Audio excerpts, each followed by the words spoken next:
Hey there, guys.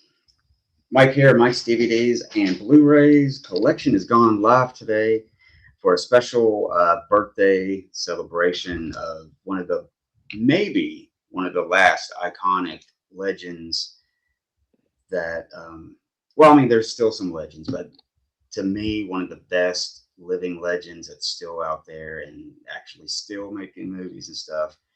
Today is Clint Eastwood's 96th birthday. It's hard to believe.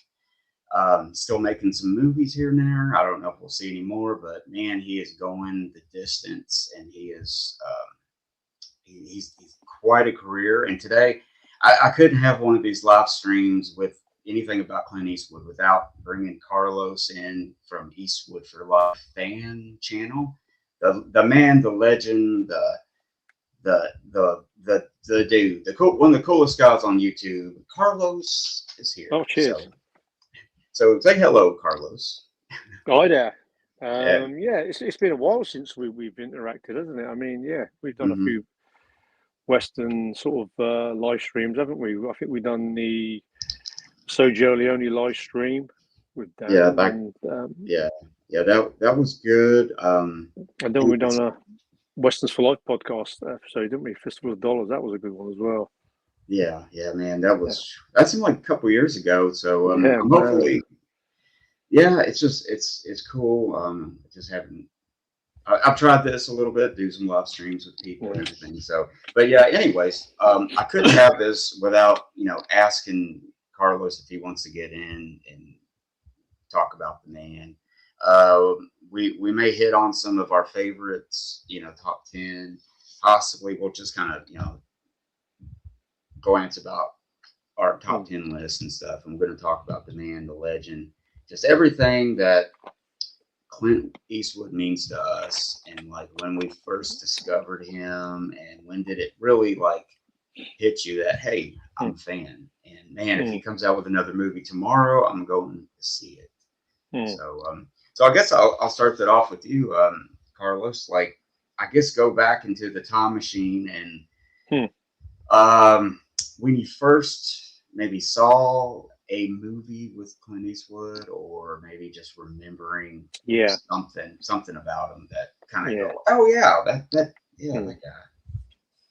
I think I kind of liked movies when I was about 7 or 8 years old, and they were mainly kind of like the James Bond movies, the Pink Panther movies, and the Planet of the Apes movies. They were the first movies I can remember watching.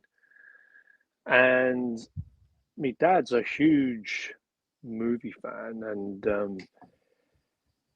I always remember the first actor that I could actually remember somebody's name was actually Steve McQueen. And my dad always used to talk about McQueen. Those types of actors, those action movie tough guys that he enjoyed watching. And I think it was on a Monday night, UK TV. I didn't know who Clint Eastwood was at the time, and I think I was probably about 11 years old. And normally at that time, I'd go to school the next day and be in bed by 9:30, 10 o'clock. And my dad was kind of knew that I was getting into movies, watching all the McQueen movies. And this movie came on TV after the news, The Good, the Bad, and the Ugly. And he actually said to me, son, this is a movie you need to watch. Now, I didn't know what I was watching. I mean, obviously Westerns. John Wayne was the actor that I knew, the big American dude guy, kind of always in his 50s and 60s making Westerns that I always knew. I recognized him by his face. So The Good, Bad, and the Ugly was the one. And from the get-go, I knew I was watching something completely different that I'd never watched before, because the music, you see that kind of cartoon sort of imagery. It gets you right away, don't it? It sticks into your brain. The pistols, the great big cannon fire.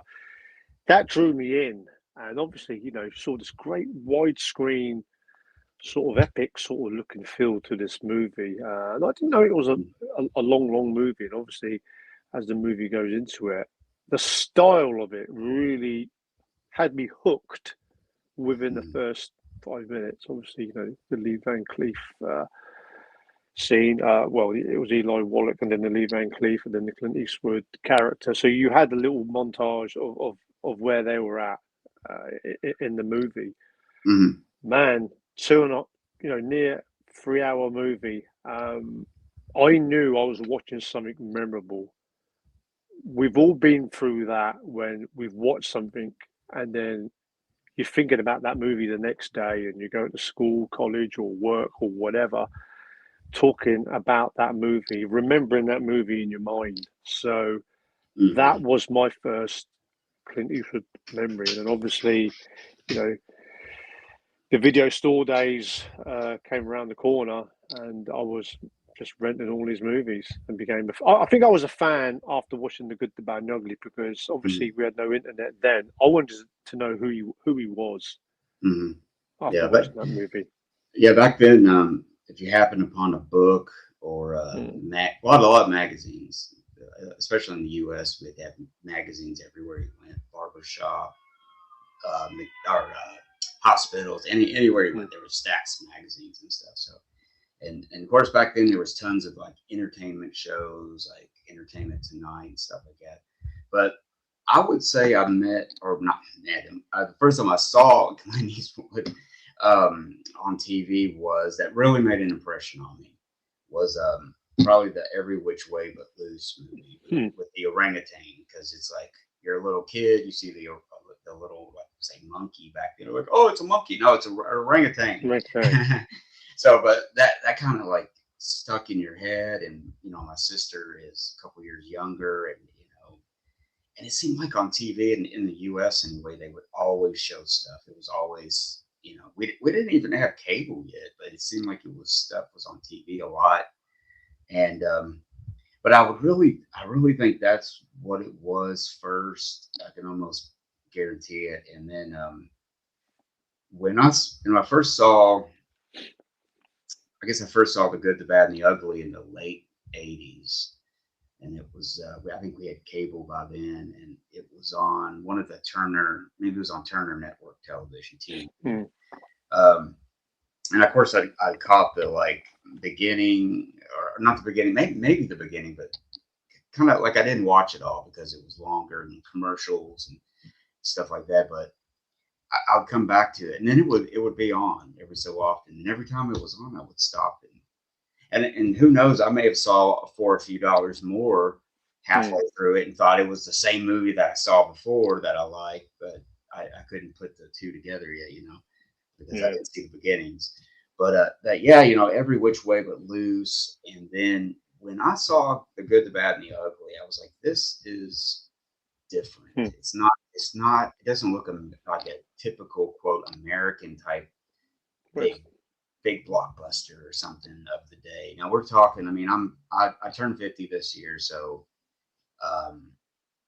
you know, I was probably 12, 13, maybe or something when I saw that. And then, you know, when I really got into movies, I think, like you were saying, like your dad noticed and stuff, and I think my parents realized that I was kind of a weird movie nut about that time too, because I started watching older movies and stuff. And they just grabbed me, you know.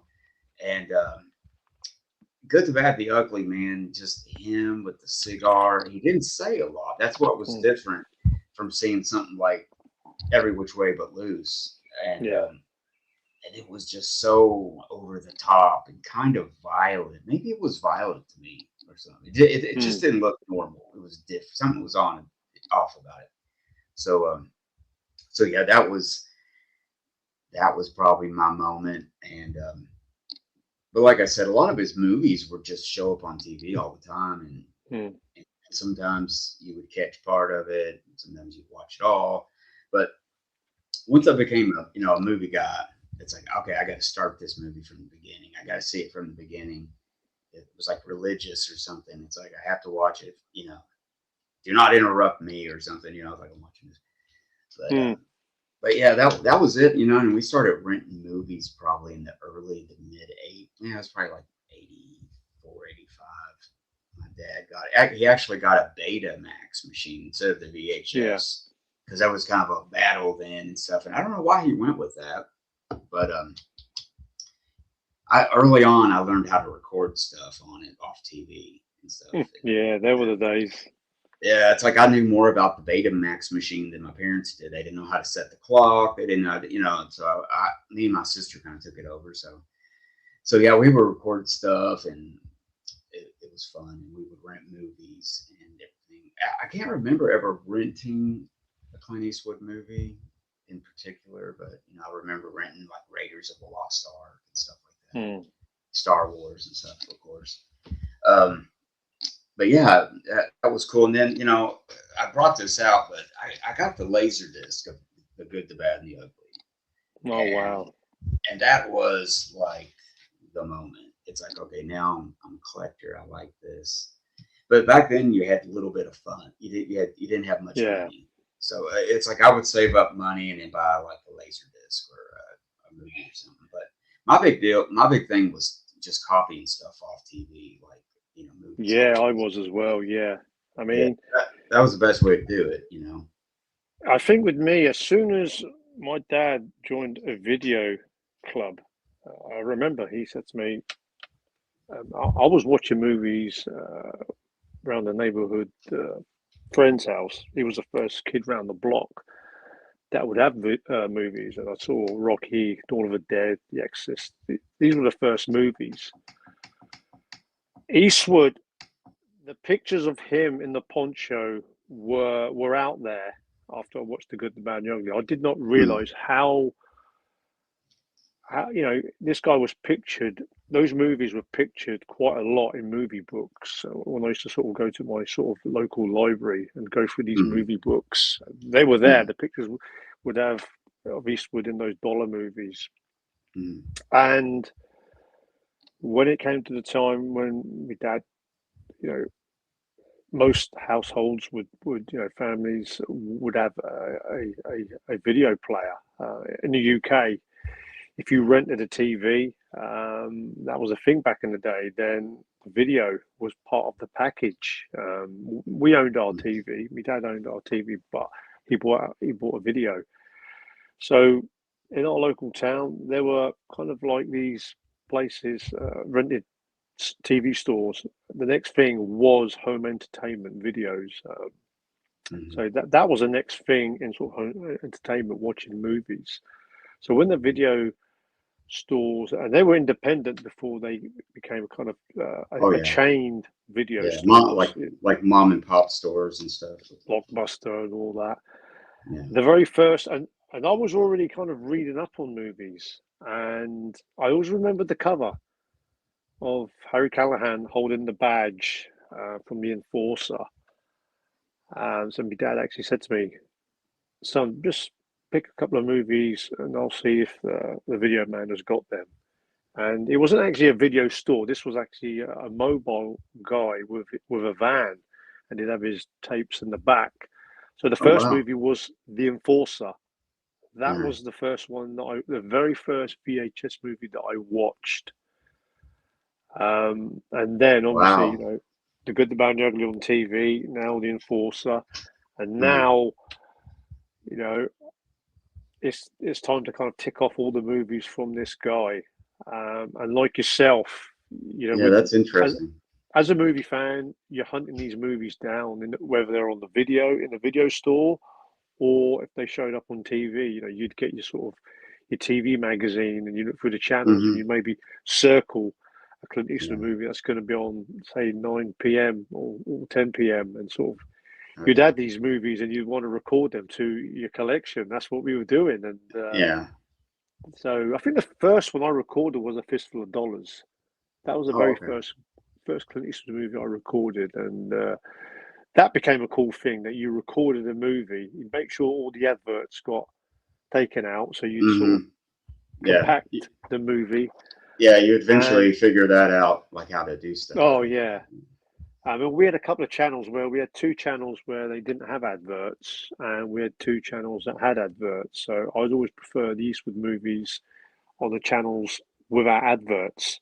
So you start your collect. I was starting we were kind of starting our collection from there on, but we just Oh didn't yeah. really realize Hmm. it until physical media Yeah. became Yeah. available. Yeah. I mean, I said every which way but loose was probably first thing, but I left out between the good, the bad, and that is like Dirty Harry. Mm. Of course, I saw Dirty Harry, probably Mm. Magnum Force, and those like were on TV a lot. And when you're a kid, I mean, my parents were pretty cool.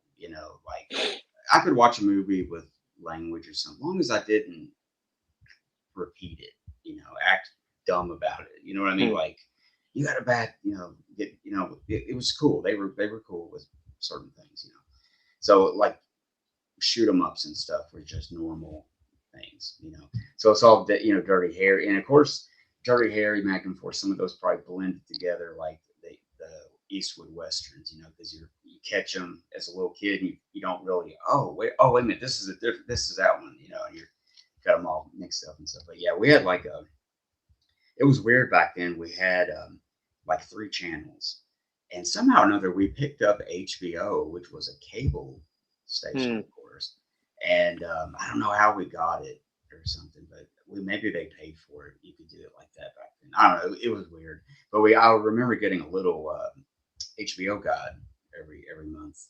And I was little, and I would look at the pictures because I remember of all those HBO guides, the one that sticks out is Sergio Leone's Once Upon a Time in America, because I just remember the picture of it, and that was on. And of course, I think I saw bits of it, but I didn't watch the whole movie yet. But Mm. I always remembered the name and that picture, the picture of the poster, I guess you could say, little Yeah. poster of it. I mean, But what a title.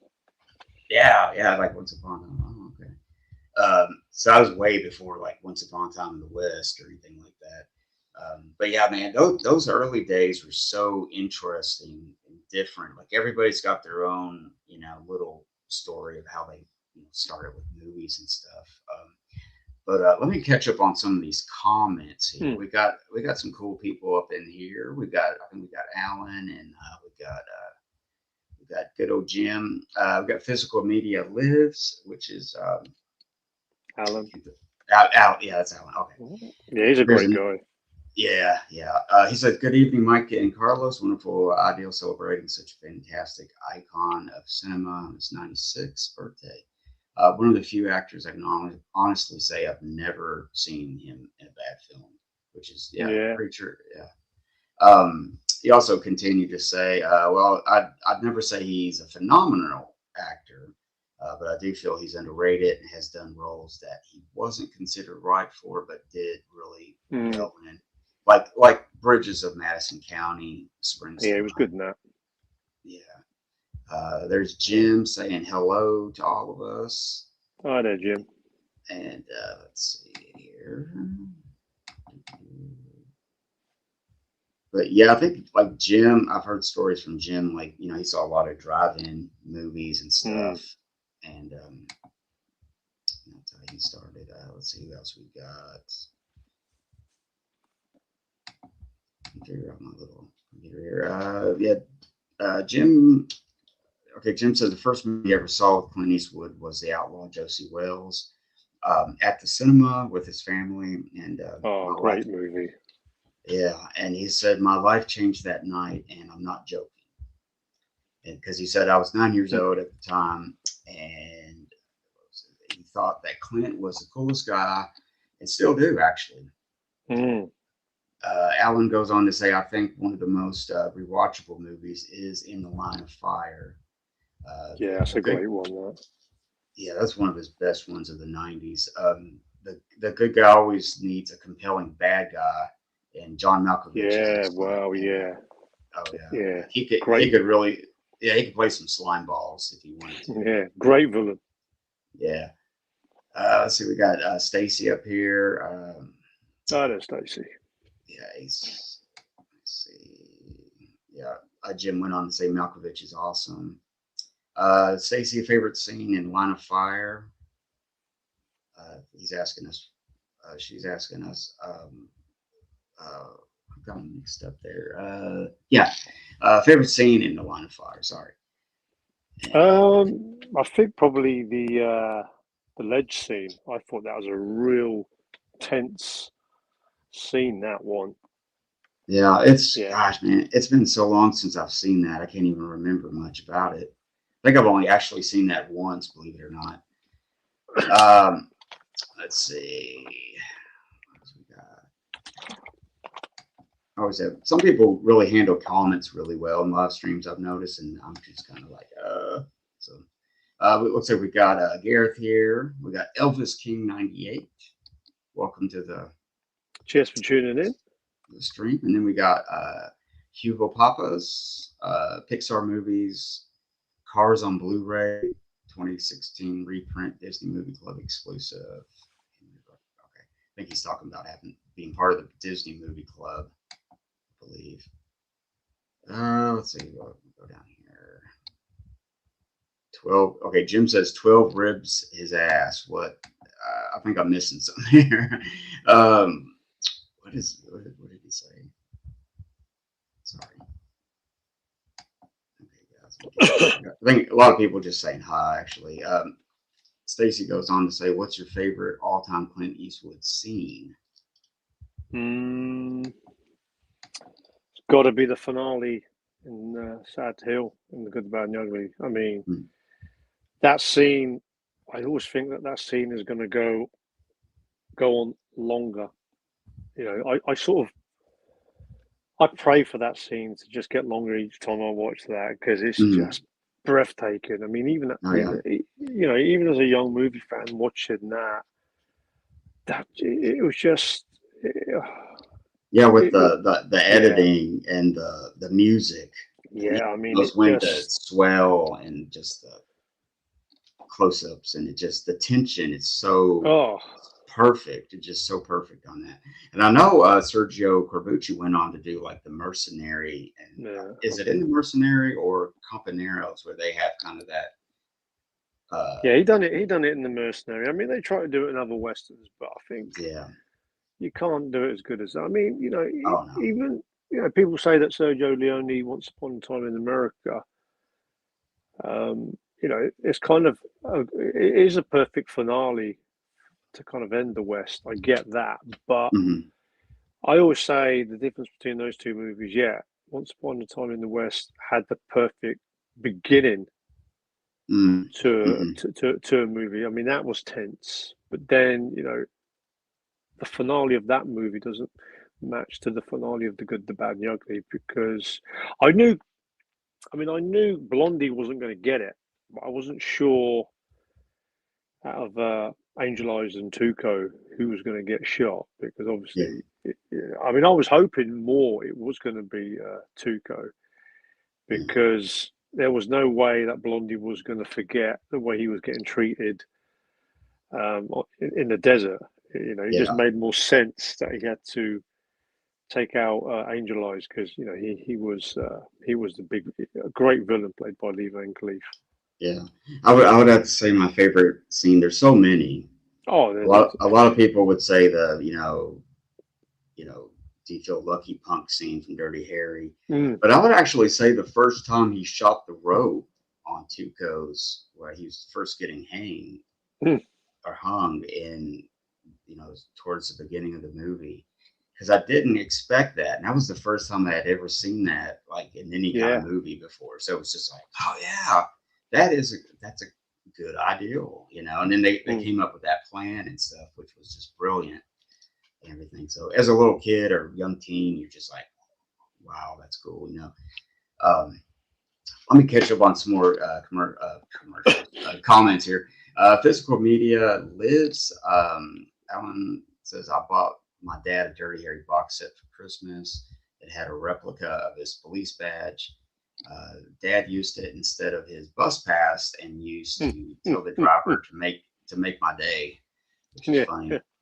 Yeah, that was a really cool Dirty Harry box set that came out. I never did get that, but it had some great little Yeah, the American supplement one. stuff. Yeah, I Yeah. mean, we had that released in UK, but they never had all the bits. I still have that American one with the badge, and it's got the map in San Francisco and all the other sort of bits to it. Yeah, yeah. That's just really cool. That's really cool. Let's see. Stacy was saying Clint Eastwood and John Candy as as cops, like a buddy cop movie. Do you think that would have? Mm, I think that would have been. Anything's possible, but would it have worked though? You know. yeah. I mean, there was talk that they tried to get Eastwood with Richard Pryor in the cop buddy movie. That was an idea loosely thrown around in Hollywood. Yeah, that could have worked. That could have worked. Um, Yeah. I don't know. I just John him. Candy, I'm not sure. I mean, he's a great comedy actor, but I just Yeah. prefer, I prefer others out there. Yeah. They're both such good actors on Mm, their own, just in their yeah. own way, instead of being hooked together. But I don't know if them two together in particular that would have been Mm. good. But I don't know. Like I said, anything's possible. Savage Seagal Eastwood Willis is here. Welcome. Mm. First time I've seen you. That's a cool Uh, name. yeah. Let's see. Stacy goes on to say, or actually, we got Jensen 1234. Oh, Good yeah, I evening. know. Gary. Okay. Yeah. Good evening, Mike and Carlos. What can you say about Clint we haven't already said? The man is a living legend, and to reach the age of 96 is remarkable, which is, Mm. man, it's true. Alan goes on to say, Unforgiven is probably the last great movie Western. It would appear Mm. that TV is the home of Westerns these days. Yeah, I Uh, agree with that. yeah, I think it has come back on TV because I watch a lot of older American like Western TV shows from the Yeah, past, like Gunsmoke, and it's really interesting yeah. or entertaining. Jim went. My favorite Clint scene is the "Do you feel lucky" speech. The first time. Um, Mad Marty's movie reviews is here. Welcome, Mad Hi there, Marty. Mike. Evening, guys. What Clint film would you love to see next in 4K? He says he would like to see Magnum Force. Yeah, yeah, I'd like to see. Yeah, I think they will do a whole box set of all of them in 4K. I think. yeah, I could see that happening. I mean, obviously, you got the issue with the Warner Brothers movies and the Universal movies. Gran Torino. I think we need that on 4K. I Mhm. think probably fans would want the Dirty Harry movies. I mean, obviously, we had it over here in that kind of slip box with the steelbook. I know you guys in the States just had the steelbook. Mhm. So if we can get them in the matching sets, I hope that happens. I mean, like they did with the Lethal Weapon. They haven't done Mhm. them on the other Lethal Weapon movies. Yeah. So I just hope we haven't got to wait and wait and wait. Yeah, because I could see that them doing like a box set of the Dirty Harry stuff Mm, because they know that will sell and they've done it in the past. But I've heard different things now recently that a lot of people are going back to physical media. mm. I don't know if you've read that. I've read that a few times and I'm not Oh yeah. sure what to believe. And because people are getting really just tired of the increasing streaming amounts. They just the stations, the channels, they just keep raising it and raising prices and stuff. Mm, And I remember just a couple of weeks ago, I was watching the hockey playoffs, and they showed some of the games on one channel, and then you would have to go to another streaming channel to see game 3 and 4, and then they had it back to this one and back to that one, and it's like, oh man, it's just like it was, it's like, do we need to subscribe to HBO Max now just to see Game mm. 4 of the hockey game? It was Oh wow. So yeah, I think people are getting kind of irritated with that, just the constant increases and just you know. So I don't know. It's possible. I think because a lot of people still. I know there's a lot of I guess younger people are big VHS collectors. You know, Mm. that's a big underground market nowadays is VHS. I mean, look at Um, look at the return of vinyl. I mean, yeah, I mean, mhm, vinyl's made an amazing return. The thing on this physical media, I mean, obviously, you know, we're avid supporters of physical media. The mhm, worrying thing for me with certain movies, like a Dirty Harry, like a Heartbreak Ridge, like a Grand Torino, you know, Firefox.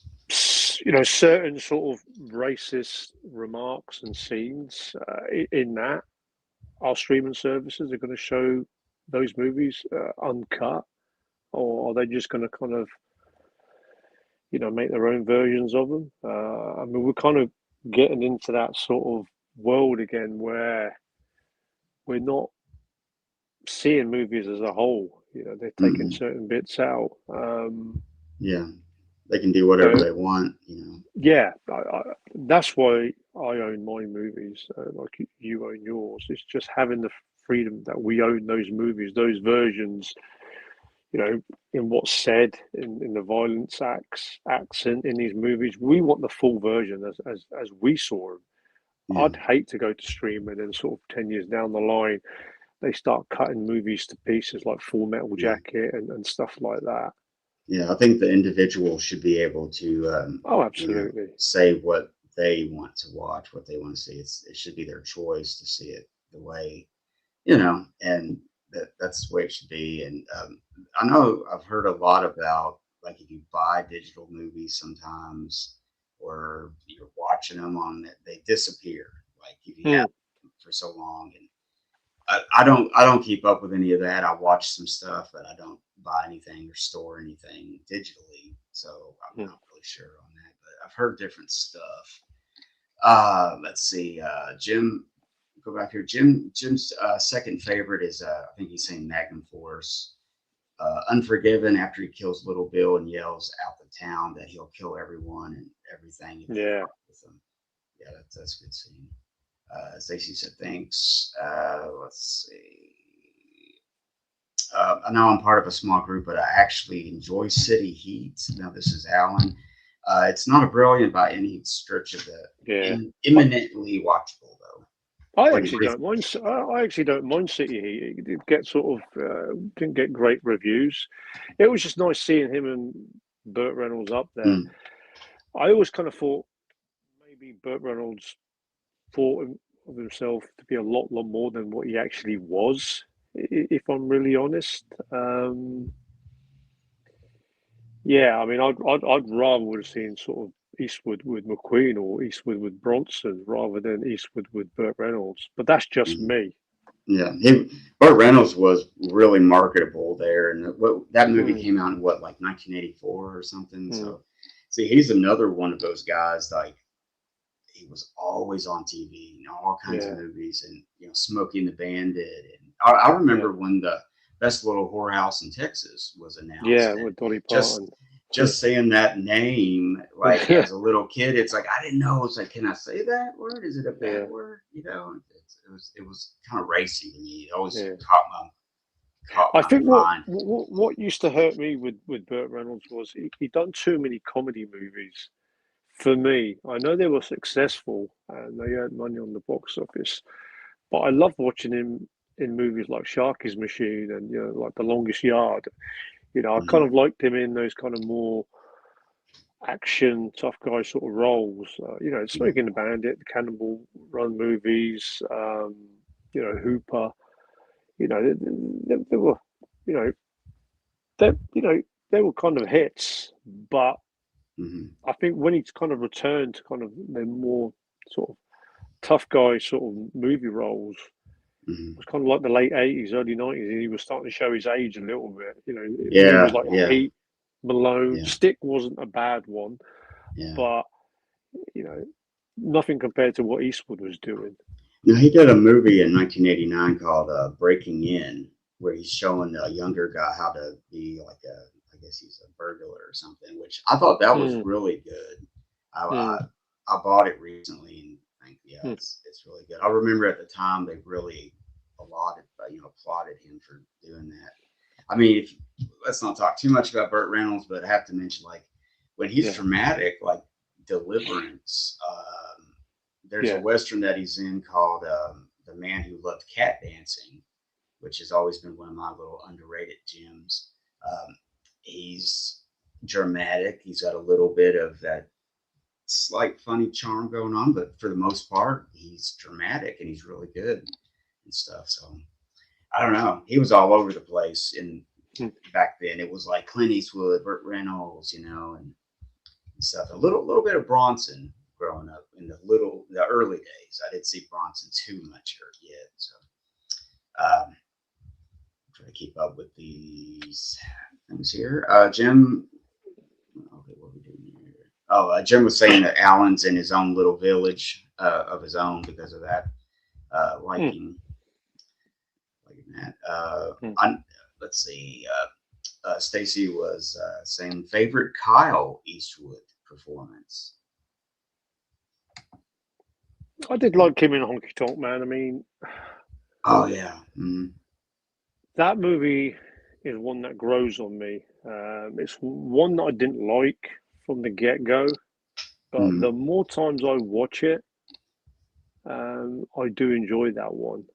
Yeah, it's kind of like Bronco Billy too, where Yeah, he's a part of that traveling carnival or what was it? rodeo. Like yeah, traveling rodeo and stuff. It was a Yeah, little different. circus act, wasn't it? Bronco Yeah, Billy. yeah, it's kind of a circus thing, and I thought that was different. When I was younger, I thought I that was. like the Bronco Billy. Yeah, it was a Mm, fun one. I mean, it's one of Eastwood's favourite movies that he made. That was a personal one for him. yeah, yeah. Um, you know, Sandra Locke. She's a bit annoying in that. Scatman Crothers is in it. Yeah, I kind of I get a lot of fun in that one. We Yeah, do need an official release. I think, as far as I know, there's only a Warner Archives release, which is what I have of Bronco yeah. I Billy. got I got an old snapper case of it. Mm, Oh no, actually, it's not. It's a. It says it's part of the Clint Eastwood collection, but it's it's an mm, old DVD. But yeah, I always like Scatman Crothers and movies he mm, was in. Um, well, of course, Clint Eastwood started on TV or kind of started in some movies for Universal, some bit parts, and then when he got on Rawhide, the TV show, it kind of uh, got him some fame, and I think that's when Sergio Leone kind of discovered him uh, mm, and got him over there. And now he did the Fistful movies, he did the Man with No Name movies, but then like in the early '70s, he did movies like The Beguiled and well, and Hang 'Em High before that, but Two mm. Mules for Sister Sarah. Um, what's your thoughts on those? Like, cause the Beguiled is really kind of a different role for him. It's kind of a Mm. dramatic, thing. And Well, he's really not in control. It's really the women kind of control him the whole yeah. I mean, time. we'll do our top 10 eventually with a countdown. But I think after the Dollar movies, he made a few westerns. He made a few war movies, but he needed to kind of come back to the US and make it big. Um, so the big hit was Dirty Harry. I mean, the Beguiled was a chance that he took. Mhm. With Don Siegel in that one. Well, That was a movie I kind of didn't like from the get go. The first time I watched that, I mean, it's kind of. I mean, he's a right bastard in that one. mm, But as I've got older, I've kind of liked the fact that as an actor, obviously he's a movie star, big movie star mm, in Europe and one or two movies in America, and it wasn't until Dirty Harry was the big hit that actually put him out there. mm, But you know, you then had Eastwood. Now was trying things like The Beguiled, Play Misty for me, to try and sort of not just be known as an action Western star. So Yeah, and I as was, a director. yeah. So I mean, I kind of respect an actor that tries to do that. I mean, obviously, throughout his career, Eastwood knew that his persona in westerns was reliable. You know, if he needed a hit or another Harry Callahan movie, Mm, or just another sort of tough guy role, mm, you know, he always had that in the bag. But at the same time, Eastwood would do a comedy. He would stretch himself, and obviously he went to direct some movies as well. But The Beguiled, yeah, you know, it's not a movie in my top 10 or top 20, but it's one I do enjoy because he's mm. tried something different. And it's Something quite different. dark as well. Yeah, it's literally like a dark movie. I mean, I think he took a real chance when he did Paint Your Wagon, which him Yeah, is yeah, infamous for him and Lee Marvin actually yeah. I mean, spinning a little bit. he's not the big star in that. I mean, it's Lee Marvin. Again, it's a musical western. I actually Mm-hmm, didn't mind it, apart from mm-hmm, Clint's song in that. mm-hmm. But it's nice seeing the two of them on screen. Yeah. But you know, at that time, you know, he's doing Two Mules for Sister Sarah. You know, late '60s, early '70s. You know, he's Two Mules for Sister Sarah. Shirley MacLaine's is the leading name, and same with Mm-hmm, Paint Your Wagon. Lee Marvin's the leading name. So mm-hmm. by the time Dirty Harry came and was a massive hit, Eastwood was the star from the rest of his career from '71. Yeah, and then from like 1975, I think on, he's been with Warner Brothers. I mean, Mm. that's a huge time to be with one studio. It's almost like old school where actors were under contract for decades to one. Yeah, and he had You his know, company, didn't he? Malpaso. yeah, he started in El Paso, and he knew what he was doing. He was a Mm. very smart. I mean, we have to mention that he was a very smart businessman. He wasn't going to get screwed over in the business. He took his, because even early on, I mean, it's like he got to direct some movies and stuff, and then movies with he's not even in it, like Breezy, he directed, Mm. and Bird and stuff like that he made. Um, but yeah, he was always a major power player in Hollywood and stuff, which was interesting. The difference in him doing that compared to say like Lee Marvin or like starting their own company and doing this and that. I mean, I know Lee Marvin was a little older than Clint, and so was Bronson, but I think Bronson Yeah. commanded a fee for each movie. He didn't get less than a certain amount, and he wouldn't play around either. He was like, Mm. you know. So I mean, they were major players back then. They're legends and stuff, and everything. Yeah, he started his own company. What was the director? He did Alcatraz. I always forget That was his Don name. Siegel. That was his last Don, one. yeah, Don Siegel, big influence on Mm. Clint and everything, and um, but yeah, I mean, he's just an amazing actor. He didn't just do some Western movies in Spain, got some fame, and he just disappeared. Mm. He built a legacy for himself and everything, and he could have retired probably in the '90s and been just fine. Yeah. But he played it smart and didn't play around with people in Hollywood and get jerked around and stuff. He did Mm. his. He was literally a tough guy off screen too. So um, let's see. We got some more people up in here. Are Jim's. we doing our top 10? I've got my movies here. Yeah, You yeah. got yours? Yeah. Let's do that. I've been just trying to catch up with Yeah, those. get through some comments and we'll start the top Yeah. 10. I'm looking Okay. forward to see your top 10. Yeah, me too. I want to see if we kind of line up on any of them. But okay. Jim said I would never forget seeing Bronco Billy at the drive-in. in the back seat, laughing my ass off as my father continuously bitched about how much he hated this stupid kid cowboy movie. And I see Jensen when 1, 2, 3, 4. One of my favorites sayings from Clint came from Heartbreak Ridge. Sergeant, you get your stogie out of my face before I shove it so far up your ass you'll have to set fire to your nose to light it. Yeah. And then I see Jim said, Rowdy Yates, Mr. Dan, welcome to the live stream. Hi there, Dan. Hi to everybody. Alan says there was some talk sometime back about doing a film about an aging Batman training a successor. Eastwood was supposed to play an elderly Bruce Wayne. Thoughts on that? Yeah, well, there was. I think he was in. There was talk that they were going to ask him to play Bruce Wayne Batman. I mean, Clint turned it down. I don't know if it would have worked. Yeah. I mean, I really liked Michael Caine as the Alfred character.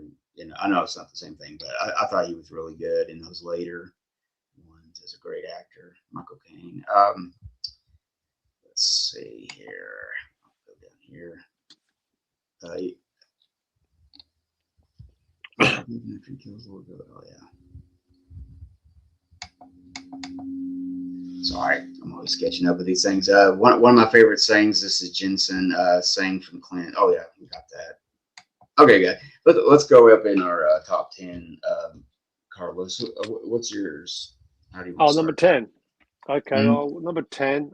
The very first Clint Eastwood movie that I recorded on TV, Fistful of Dollars. Oh yeah, that's a good choice. Yeah. Yeah, I mean it had to be on the list. I mean it's kind of a movie you can pick it with fault a tad, really. Obviously, it was done on the shoestring budget, wasn't it? A Fistful of Dollars. Oh yeah, big time. Yeah. But the fact that the reason why I had to put this in the top 10 is mainly for the fact that at that time, obviously, you know, the two of us are huge spaghetti western fans.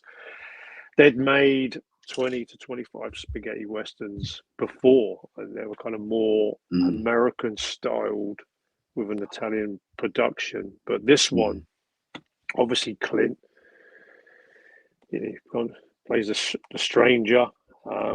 Designer stubble. He's got that rough, rugged look. The stranger. Yeah, broke the mold.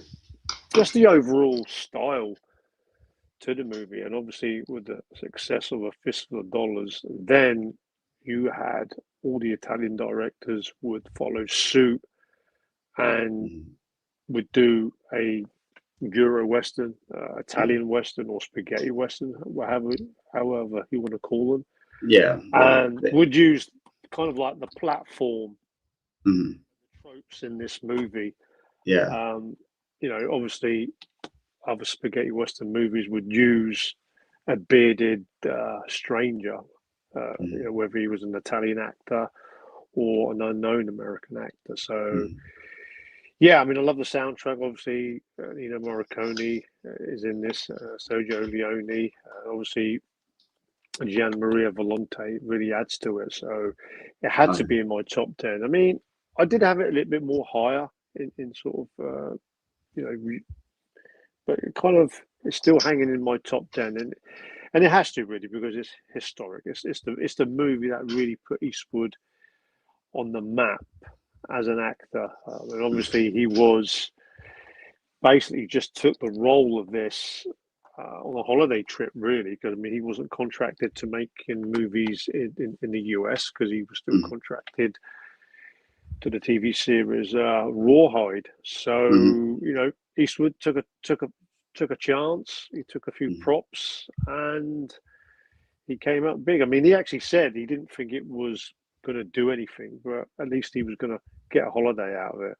So, But well, it was easy, and because they shot a lot of those silent, and then they went back and dubbed. You know, they put in all the music and everything. So they could have a German actor in the lead. They could have, a Spanish actor and so on. Um, Yeah. Just he really broke the mode of just what a Western could be. And a lot of it has to be, given to Sergio Leone with creating that character, because I think it gave Clint Eastwood a chance to really make that character him and stuff. Because somebody else could have made it completely different.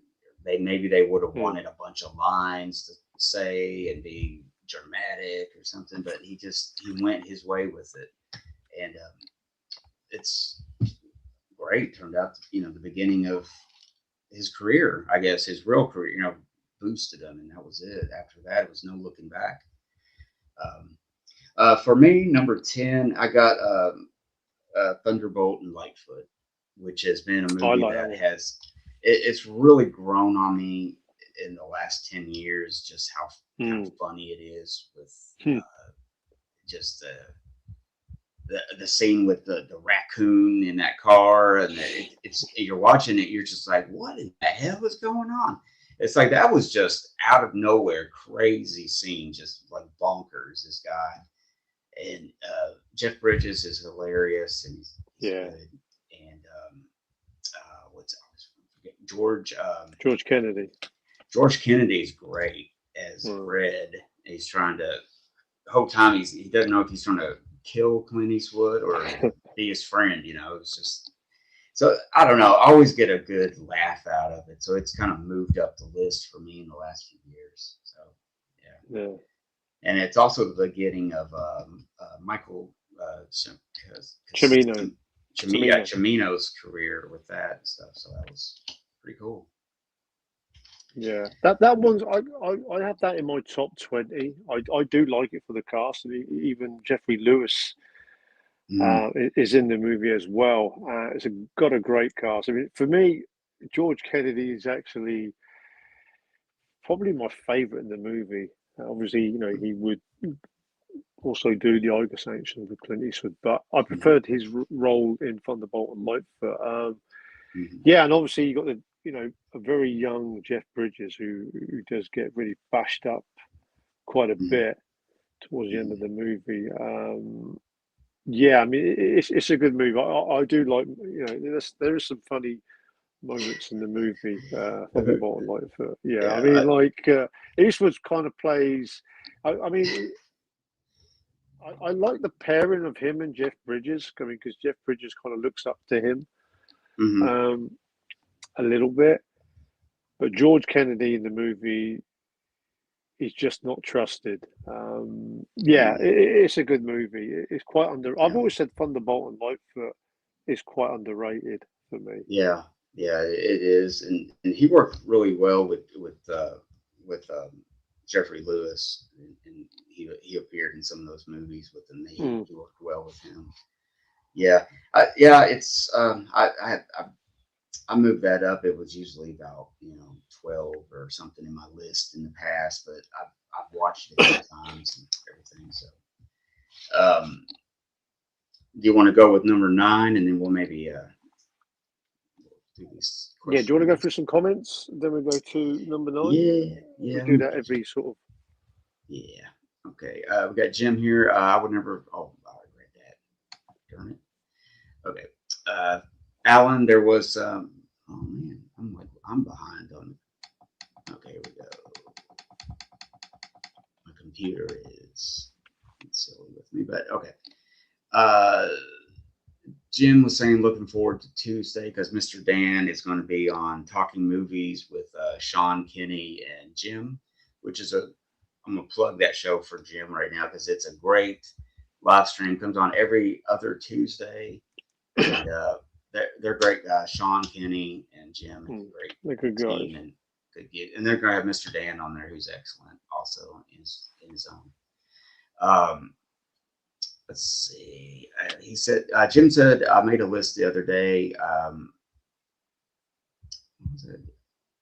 I made a list a couple days ago with purposely put it away so I wouldn't fuck with it. until Showtime. That is. Oh, they're talking about they're doing an '80s thing. Alan was saying, oh man, where's my computer? It keeps wanting to go back to Alan asking about the. Okay. Crazy Gary Busey has a small role in Thunderbolt and Lightfoot. And yeah, he said, "Come on, what's not to live?" That's Jim. And he said one of his favorite scenes is when the dude pulls over and opens the trunk with all the rabbits pop out, and the scene with the raccoon. That is just insane. It's so crazy. Let's see here. We're almost caught up with them. Dustin Neely. He's in the stream. Welcome, Dustin. He said the Outlaw Josie Wells is his favorite Eastwood flick, which is a great one. Okay, let's go to number 9 on our list of top 10 faves. Okay, number 9 is the second Dirty Harry movie, Magnum Force, which, again, another early Clint Eastwood movie that I recorded off the TV. For me, I think this is probably the most violent Dirty Harry movie, because I think, Ted Post directs this one, and the violence is really turned up a notch. Yeah. I mean, there's some fantastic killings in it. I mean, Yeah. all the top criminals are getting bumped off in San Francisco, and they have no idea who's actually doing it. And obviously, Harry Callahan gets the dirty, biggest cases. Harry Callahan will dirty tactics or whatever. He's the maverick cop. He's got to bring down these killers. I like the fact that also David Soul's in this, and also Hal Halbrook is in this movie. The music, I enjoyed the music in this one as well. Probably a little bit more than Dirty Harry. I think it's just a little bit more funkier, this one. But yeah, I mean, some great car chases. I mean, we had in this one, especially with Hal Halbrook. Yeah, I mean, like I say, this one really super violent. This one, some great quotes in this one. It doesn't disappoint. That's for sure. I love that quote that Eastwood says, that man's got to know his limitations. Yeah, like I say, I mean, it's my second favorite Dirty Harry movie in the series. Yeah, it's just a great one, and had to have this in the top 10. Magnum Force. Oh yeah, of course, him and Lalo Schifrin did the music. They go way back. He did a bunch of his movies. And then the script, interesting, is Michael Camino and John Milius worked on that. So they made it. That's probably why it's such a great, violent kind of movie. For me, I put Gran Torino as my number 9. Now, I put it on there because I felt like this movie was a pretty big hit at the time, and I think it kind of reestablished Clint Eastwood out there again, because I mean, the movie was a big hit, and it was almost like he was rebranding himself now as the grumpy older guy, which he would do in his, you know what I mean, like in his last few movies, he's embracing his older age in the movies and stuff. And Gran Torino was just different. It stood out. Like it's like I hadn't seen one in a long time that made that big of an impression with people, because I remember like family members going to see it, and it was just a lot of talk about it. So it made me feel like it's not. I guess it would be I guess it's a cult classic in a way. I'm kind of like that on it about it, because it's. Yeah, I mean, I had the pleasure of watching that one at the cinema. It's a little bit higher in my in my ranking. It's a great movie. I mean, like I say, I had the pleasure of watching that in the cinema, and the guy that I actually went to watch the movie, God rest his soul, Rich. He was a black guy, and some of the kind of racist lines in this. I mean, even he couldn't believe it, and I sort of had to look over and sort of thinking, you okay with it? And he goes, well, yeah, it's sort of. Eastwood. It added to the character some of the lines that he said in the movie.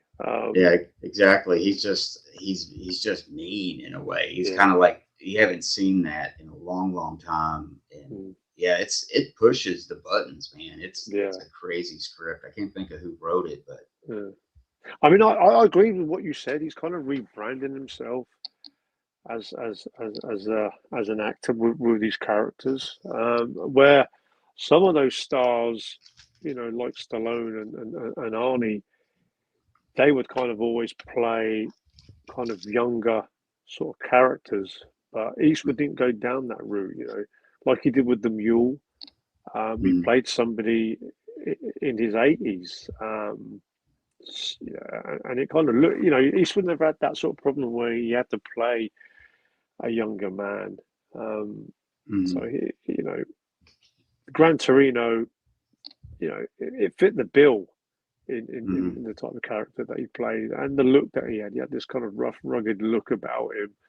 Yeah. You could believe that he's a war veteran, and he played it fantastically. Yeah, exactly. Like I've known real people like that, like uncles and older uncles, like and just different people that were just, you're like, whoa. It's like nowadays, it's like you guys wouldn't fit in. It's just wild. But yeah, I just thought that movie kind of made that dent again, because it came out like 2005 or 4 or something like that, and I hadn't seen him do anything to that caliber since Unforgiven, really. So it had been at least 10 years since he made something really just like boom, hitch in the face type of movie. I love that scene when he pulls that out, and when he has that kind of that meat on the corner, and he's looking for the kid. He's saying, get the kid in the van, get in the truck, and the thugs that kind of they approach him, and then he does that, and then they just look at him, and then he puts the thing and he pulls out a real piece. I mean, when I was watching that, the audience at the cinema where I was watching the movie, they just burst out with laughter seeing that scene. Great scene, because when that scene was going on, I thought, what's going on here? He's going to get beat up. He's going to get. He's going to, they're going to sort of lay him out. And obviously, what a scene.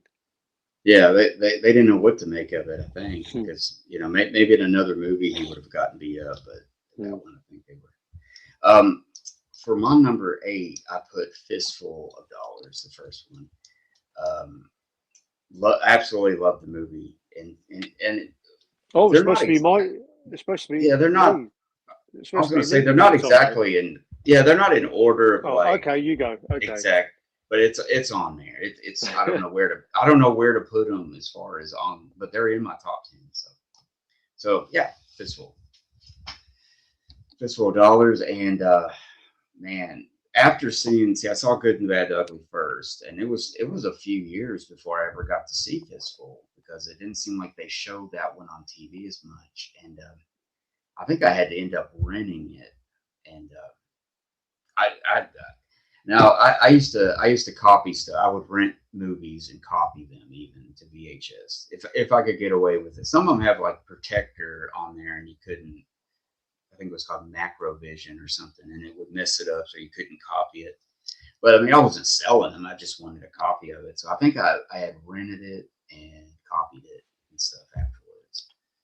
Because they're not really in order of like telling a story. It's not continued. It's just the same guy, kind of similar. He doesn't even really have the same name, really. Just he's that character, and so it wasn't like a continuation 1, 2, 3 or anything like that. So I could watch it out of order and stuff. But yeah. So let's see, what are we up to? Number 7. I've got none. My one's next. I think you done 2 in a row, didn't you? I think I got mine number 8. I think I got yeah, I think I got mixed up there. Sorry about that.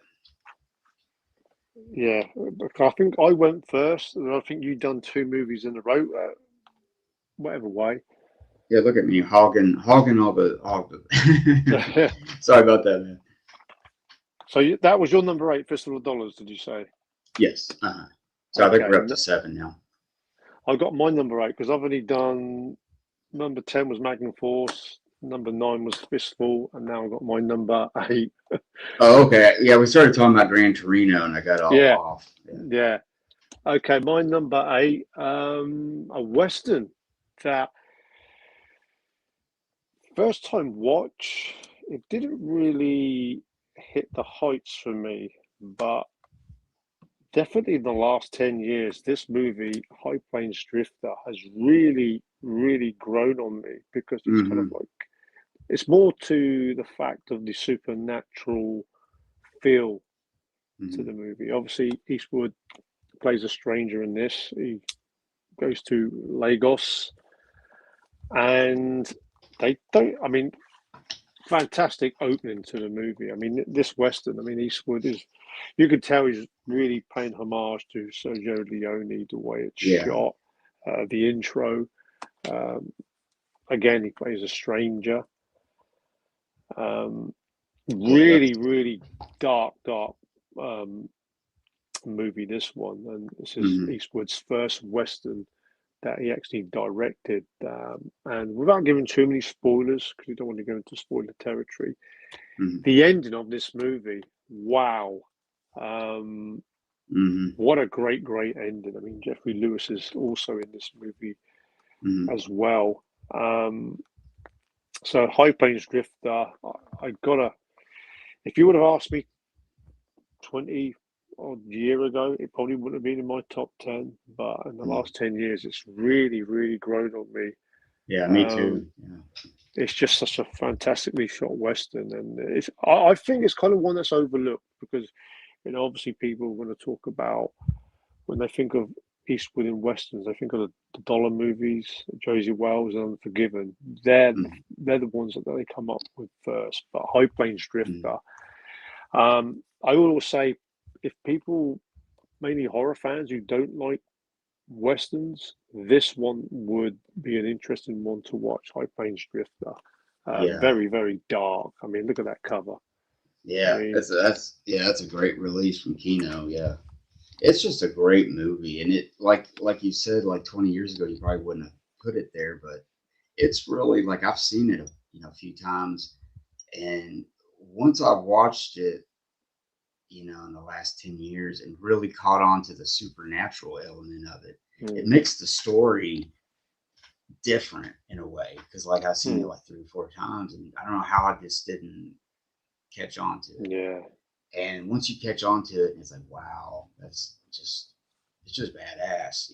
And another movie they people don't think about is like Pale Rider, which still that has kind of a yeah, supernatural feel to it. Which, like, after getting that 4K, the recent 4K, which I think they did a really good job on it. mm. It looks great, and it kind of opened up the movie. I kind of saw it more. But yeah, High Plains Drifter, a great choice, man. It's just a great movie overall. And So you're number 7. yeah, my number 7, I'm going with Unforgiven, 1992. Got to see it in the theater, and man, it was good. It was just so good to see that.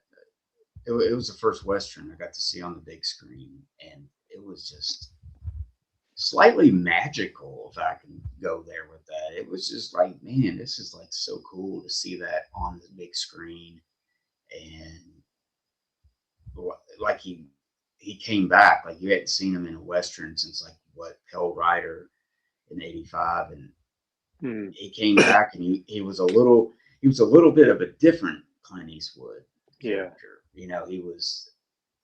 He was different, and the supporting cast really works well. Gene Hackman is really good, and then you got Richard Harris, is in it. You can't forget Morgan Freeman. Yeah. It's just, and I always forget the young kid that they get for. I always forget his name, but man, it's a great movie, and I love watching it still. I'll wait. I'll wait a little while and then put it in, and it still gets me. I guess I have a real soft spot for it because I saw it in the theater, and everything. It was. I didn't see it when it first came out, but I think by the time I saw it, they were talking about Oscar. It was like an Oscar buzz about it. Like a lot of people were talking about it and stuff. And it's like I didn't care about all that. I wanted to go. It's just when I got to see it and everything was cool. So I went with Unforgiven for number 7.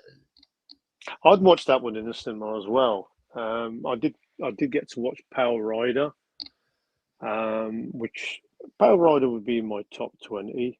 The one that I really enjoy. But Unforgiven, I mean, it is in my top 10. And I got to be honest, when I first watched it, I found it really. I was expecting it to be a real shoot 'em up. I really thought it was going to be Eastwood's last Western. It's going to be a shoot 'em up. Mm-hmm. And when I came away from the cinema and watched it, I guess I was a little bit disappointed. But then renting it out on VHS, I think, well, it got given the best picture and he won the best director, 2 Academy Awards. And I thought, well, maybe it's something that I really, really did miss. And I'd probably say on the second watch, and maybe definitely by the third watch, I really kind of drew it all in a little bit more because all the characters. I mean, it's more of a character piece from the West, and Eastwood's not playing totally against his previous Western character persona. The great gunfighter who's taken out everybody. There's no distance too far, but it's the complete opposite. This is a retired gunfighter. So then I kind of realised that I kind of overlooked it a little bit more. And obviously, the supporting cast. I mean, Gene Hackman is fantastic. I mean, that scene where, he has beats Richard Harris down in the movie. Yeah, it's a great one. Like I say, I'll talk it in a bit more depth. I don't want to kind of steal your thunder, but yeah, Unforgiven. No. Yeah, I did have the pleasure of watching that in the cinema. So yeah, Yeah. it's in my top 10. But my number 7 is actually the second movie, which he won Best Picture and Best Director, $1 Million Babe, which I did not watch this at the cinema. I am a huge boxing fan. Obviously, he returns with Morgan Freeman in this one. Yeah. Again, it's a different type of sort of boxing movie. Obviously, it's kind of more dramatic. It's quite sad. I mean, Hilary Swank. I'd never heard of. I hadn't seen much from Hilary Swank. Again, Morgan Freeman is reliable. He adds to it. Fantastic movie. I mean, I thought it was going to be a movie full on boxing, but it's not. Which I kind of regretted not seeing that on the big screen. But yeah, that's my number 7. Yeah, I like a good boxing film, and that one for me is kind of hanging out on right outside of the top 10. Maybe I think I got 12, but it's just hard. It's hard to group these, man. They're just some of them. He's done a lot of good films, but then he did a lot of even better films, and it's hard to squeeze them all in 10. That's why I think I did a 20, but. And then you got movies that he just directed that were pretty good. Like movies like, say, Mystic River, which was that's a great one. Yeah, I thought that was I thought that was a good like crime drama almost like a film noir almost. I thought that was really cool. I mean, the ending to this caught me off guard because I thought it was going to kind of go down the avenue where it's going to be plain sailing and it's going to be a total happy ending sort of thing. So when yeah, the fate of Hilary Swank happens, that really caught me off guard, and that was a real tough watch. That last yeah, 10, 15, 20 minutes of the movie. I mean, like I say, Clint Eastwood and Morgan Freeman, I mean, they look perfectly suited again, hmm playing a character in the right sort of age group for the both of them. They look like boxing trainers and hmm a fantastic duo as kind of like the corner of the Hilary Swank character. yeah. I think at the time Hillary Swank was just really getting a lot of acclaim. Hmm. And I like her in the movie, but I sometimes I wonder if it was if somebody else was in it. See, she could deliver the acting chops, I think, and Hmm. and then but no, it's good. It's a good one. I really like the duo of Eastwood and Morgan Freeman hanging together. Um, yeah, I think I got the DVD. Is that what you got? I think we have the same one. Oh, Million Dollar Babe. That's the Blu-ray. Oh, you got it on Blu-ray. Okay, okay. Yeah, I need to upgrade on that one. But yeah, it's a good movie. And I remember it being a big hit and everything. Obviously, Oscar winner and stuff. Okie dokie. We're up to number 6. Yeah, Is it number 6? Okay. yeah. Okay. Let me hit a couple more questions. We don't have a lot more. We haven't had a lot more since.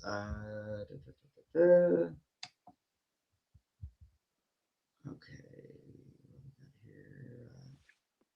Okay.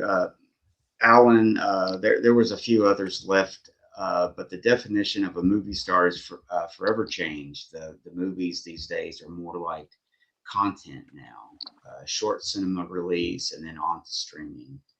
Film stars. There's so many now, which I agree with him. Hmm. It's the Yeah. specialness of the movies and just the stars. Who nowadays you got to really think like who's your favorite actor of new people. You have to really kind of think about it because it's just so skewed. At least for me, there's just so much stuff Yeah. out there now. Uh, let's see. Yeah, Alan also goes on to say, like Clint, we will never see the like of him again. Someone of his caliber, which I also agree with. Yeah. Stacy, what movie that he wasn't in would you have him liked him to be in? A movie that he wasn't in, but would have been good with him in it, That he directed. I or think this just or movie. just or just starring in it. Yeah, like not directed, just starred in it. Oh, okay. Oh, Mhm. bloody hell. That opens it up big time there. Literally any movie. Um, I always think Escape from New York because I think that movie, Kurt Russell is trying to act like Clint Eastwood. Mhm. Do you, and he even tries to sort of act like him and that coolness. I think Eastwood could have played Snake Plissken Yeah, yeah. It with was it was ease. yeah, it was 81. So yeah, I think he could. Yeah, I think that would have. Yeah. He never did work with John Carpenter, did he? No, Unfortunately. it Yeah. wouldn't have happened because I mean, obviously Eastwood would have commanded quite quite a lot of money, and I think Carpenter was always better, um, not with a huge budget. Mhm. Yeah.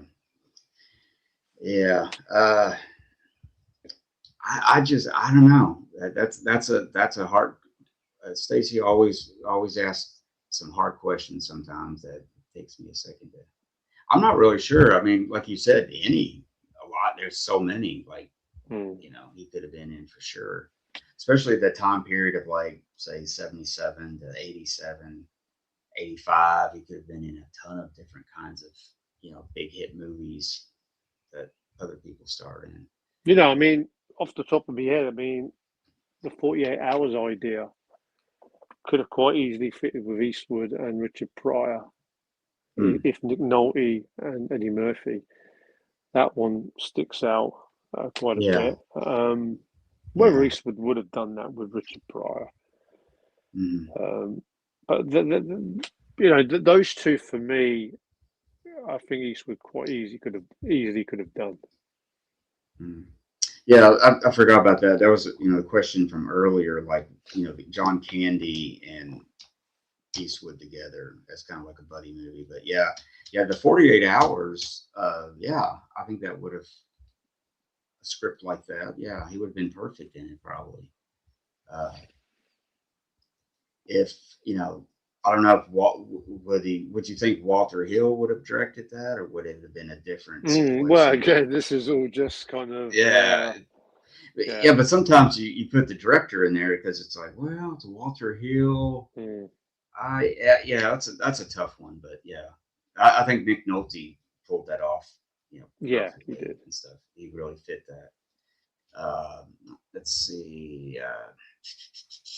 In my head, this is from Dustin. In my head, canon, William Money is actually Josie Wells 20 years later. Changed Yeah, his name and become a pig farmer. He yeah, changed his name.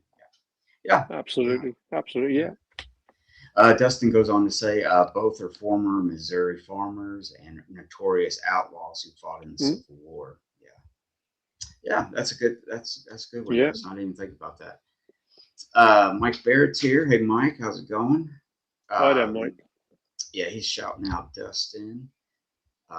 Anna Lee says hi, and Stacey's in the 1990s. Should he have made elevator action? Have made elevator action. I'm not really familiar with elevator action. Elevator action. Is Yeah, that a name? Is that a name of a title? I don't know. I haven't heard that. Mm. Stacy, if you're listening or watching, trying to figure out what that was. Elevator action. I'm not really sure. I'm not sure about that one. Well, if Stacy's on there, then maybe she can expand on that question a little bit. Okay, so we're up to number 6, right, Carlos? Yeah. And yeah, what you You doing got? your? Who's my number 6 would be. I had the pleasure of watching this one. I spoke about it earlier. Gran Torino, where he plays a war veteran. Oh yeah, Walt Kalowski. Yeah, for me, Gran Torino quite easily could have been Eastwood, Eastwood's last movie. Um, yeah, yeah. could have quite easily been his last movie. It would have been fitting to have kind of gone out that way. Um, but obviously, you know, we did have a few more movies with Clint. I mean, you know, Mm, some of them weren't that great. I mean, The Mule was a very good one, but yeah, I mean, if I mean, I remember when it was coming out, a lot of people actually was thinking it was going to be a Dirty Harry movie, and obviously when you saw the poster and you saw the car, oh, the mule. the Gran Torino. Oh, the Gran Torino. Yeah. Yeah, so you saw the poster, you saw the picture of him with the rifle and the car. Then Hmm. people knew it wasn't going to be a Dirty Harry movie. But yeah, I mean, Yeah. it's a movie, fantastic movie. I think Eastwood, it would have been fitting if he ended his career in the manner that he went out. Kind of Mm, a little bit like John Wayne in The Shootist, you know, mm, in what happened to the fate of his character. mm, Obviously, like I say, we had Eastwood doing a few more movies, but Gran Torino, fantastic movie. Again, I'd mm.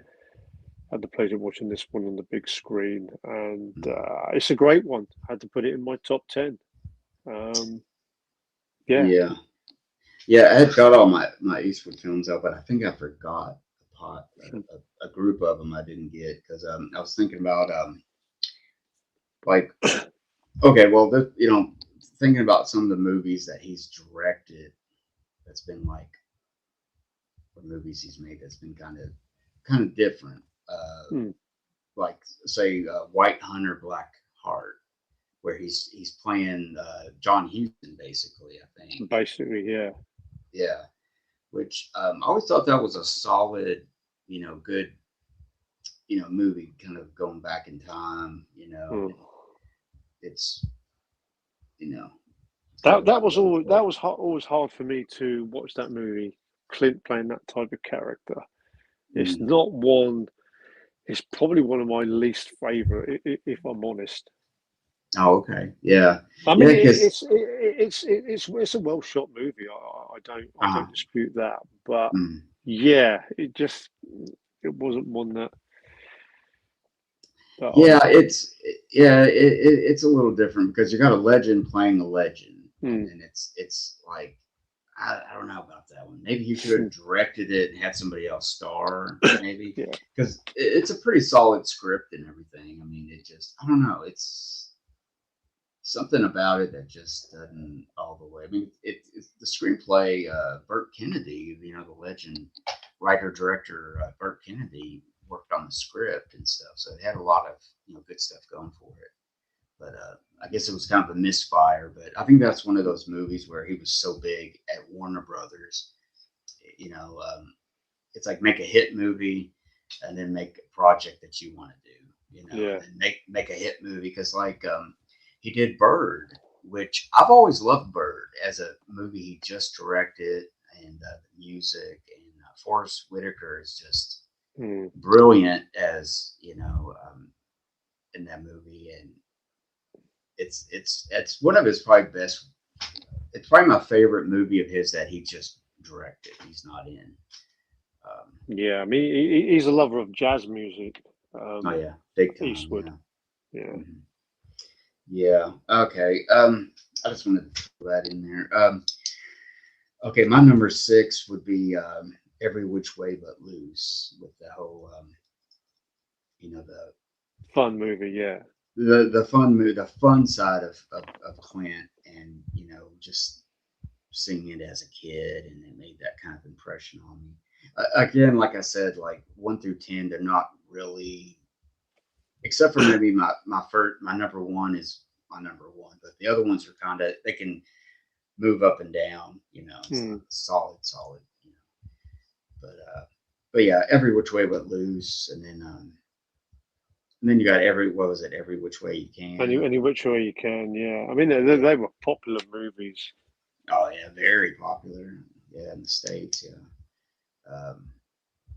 But yeah, that's on that. I mean, he directed a few movies where he's not in it. What did you think about the two movies, Flags of Our Fathers and Letters from Iwo Jima? Um, I like the concept behind that.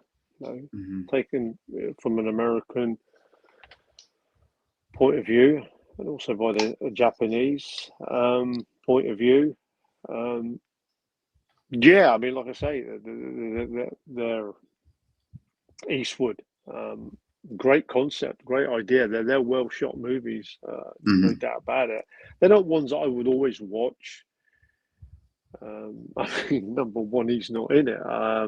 Yeah, yeah, But yeah, yeah. I mean, when you sort of talk about Eastwood movies in war movies, it's going to be always kind of Where Equals There, Kelly's Heroes. I mean, those two World War II movies are completely different. One's more serious, and the other one's a bit more comedic. Yeah, like Um, Where Eagles Dare is a good one. yeah, I mean, they're movies that get watched quite a lot. Mhm. Um, I always used to have Where Equals There a lot more better than Kelly's Heroes, but Kelly's Heroes on a rewatch of that a couple of years ago, that really had it really pushing, because there was only a couple of years in between those movies. Obviously, Richard Burton, where he was there, where Kelly's Heroes is kind of, Don Rickles, Donald Sutherland. Very, I very mean, yeah, very goofy at times, a lot of fun, very loose and very crazy. And yeah, I love Donald Sutherland in the movie. I mean, he plays a bit yeah, of a wild one.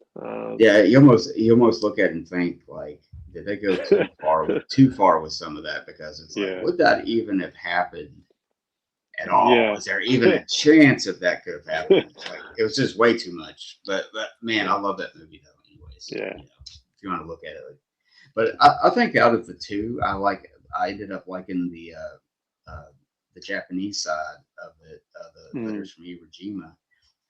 What I was wanting to bring up about him, I wonder if he wanted to make one big epic and had both the movies kind of blended in one Mm. as a script, and not Yeah, just two separate scripts, but a different script where he kind of. yeah, I'm not sure how you would do that. I know it's not, you couldn't just run both of them as one. yeah. That wouldn't work. But No, I mean, I kind of like it the way it is, because yeah, it's yeah, you've got more time to put the story and the message. So I think in the way that Eastwood did it, I think mm, that goes best. I think, as a mm, finished project, because obviously, it's basically a two movie project, isn't it? yeah, pretty much. Yeah, I think they came out. Did they come out in the same year? I can't remember. I just knew they were It was both either a out. year in between or the same year. I'm pretty sure it was within a year. Normally it would be a year. Yeah, it's like I think 2006 and seven, or maybe they both came out in six. I can't remember.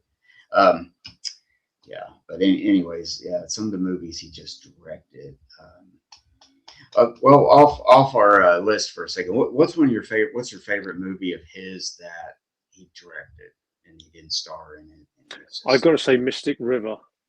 mhm, That is an amazing movie with Sean Penn. yeah. Um, yeah, I mean that's a real dark tale. That one.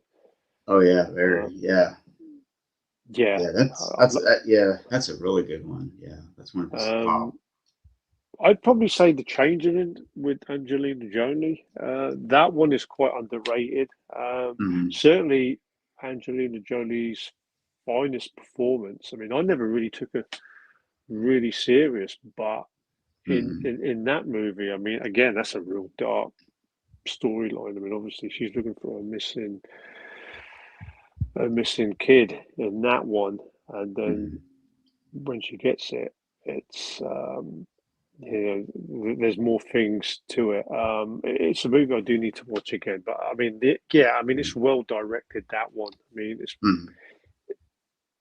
it came out when the poster didn't really do a lot for me, and I think I ended up watching that one probably about a year or so later, and that really did shock me how good it was. Yeah, Um, Again, it's quite a dark movie in what happens in the storyline. yeah. There's Um, there's actually a couple movies that I haven't seen of his in the later part of his career. I need to catch up on, um, which I you know feel bad that I haven't, because we can't really talk about them because I haven't really seen them. But the movies I've missed are like Richard Jewell and Sully. Actually, I hadn't seen Sully. with Tom Hanks. Yeah. Man, Um, I just he, preferred. I prefer. I don't know whether it's me. I just kind of. I do prefer a dark storyline. It has me more engrossed, and obviously the cast in those two movies I just mentioned, Mystic River, which was actually nominated for an Academy Award. But mhm, it didn't win. But I mean, it's just a thought. I don't want to give the storyline away, but mhm, yeah, I mean, going into that movie, I did not know where it was going to go, but yeah, it's quite a harrowing tale, that one. And Mhm. obviously, the changeling, like I mentioned with Angelina Jolie, Yeah. um, caught me off guard and by surprise because I didn't, like I say, at that time, Angelina Jolie was um, one of the biggest actresses at the time, Yeah. female leads. And then Yeah. obviously she's doing a movie with Clint Eastwood, and like I say, it's quite easily her best performance Yeah. from her I career. I believe you're right. Yeah. I never really, like you said, took her that serious. It seemed like Mm, it was always the Brad Pitt, Angelina Jolie drama kind of thing. yeah, It kind of made you forget she was an actress, you know, and you yeah. just kind of, you know. So, well, yeah, but yeah, I think I need to see that. He did a movie called Jersey Boys, which Mm, was I can't remember if that was kind of a musical. yeah. Uh, let's see, J. Edgar was Hoover. yeah with Leonardo DiCaprio, which is pretty Yeah. cool. DiCaprio. Yeah, I have that one, but I need to catch up on those ones. But yeah, okay. Well, back to this. I think we're up on number 5 now on our favorite list. Yeah. Number five, did mention it. Unforgiven, Oh, which, like I say, it took me a couple of times to really appreciate this one. But mm, yeah, I mean, he plays retired bounty hunter William Money. mm, Like I say, I mean, the cast, I mean, that ending, wow. It's just, I mean, Gene Hackman, fantastic performance. And also, you get Morgan Freeman. I mean, mm, that scene in the bar is really, really tense. yeah. Overall, man, Um, it's just yeah. it's just at the end you're wanting, but you know, it's like he's got to get him. You know, at that part, it's just like, Yeah, and it's I just love the quote that Gene Hackman says when he says I don't deserve this, and Eastwood says deserve's got nothing to do with it. That's just an mm, epic quote. yeah, And yeah, for a moment, I thought he was kind of maybe going to let him off because that character, I mean, that gunfighter doesn't kind of really. He's tried to sort of get away from that lifestyle, but obviously he takes on this kind of last job. mm, Um, but by Christ, I mean, when he walks out, he comes out of the town, and it's in the pouring rain. Oh, you see mm, Morgan Freeman in the coffin. yeah, Um, yeah. It's just um, I mean, it's brilliant. I don't think anybody expected that movie. You know, yeah, it just kind of came out of nowhere as a return to the West, yeah. and it's just I he mean, did it so well. it's Eastwood's. It's just it's his Western finale, really, of his kind of Mm, Western character persona. You know, the way yeah, he left the town. I mean, that was a perfect fit to what mm. he brought to the West in I just Unforgiven. I just wonder if he's got one more Western in him because he could No, actually. no, You don't think? Well, maybe not him being like an no. action star doing riding a horse and stuff, but maybe off to the side. Maybe he's kind of a. Yeah, I don't know. I don't. It's almost like it almost seems like he would want to end his career on something like that. yeah. I mean, But it's been said that he can do like a little small minor Western role where he kind of like passed the torch. But I think he's passed the torch. Well, he's supposed to have passed the torch many years ago. Really, he mm, could have done it to his son in a movie. But I think the way it was left in Unforgiven, that's the way it should. Yeah, yeah, I think you're right because I mean he wouldn't be able to be on a horse and jumping yeah, off and shooting, and I yeah, don't think it would be believable, but it's almost poetic, like if that could have happened, yeah. it just bookends, you know, with his career and stuff. But I don't know. Okay, number 5 for me, for a few dollars more. I had to put that somewhere in here.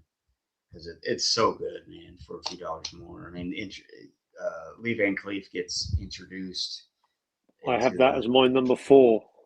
Oh, really? Okay. Yeah.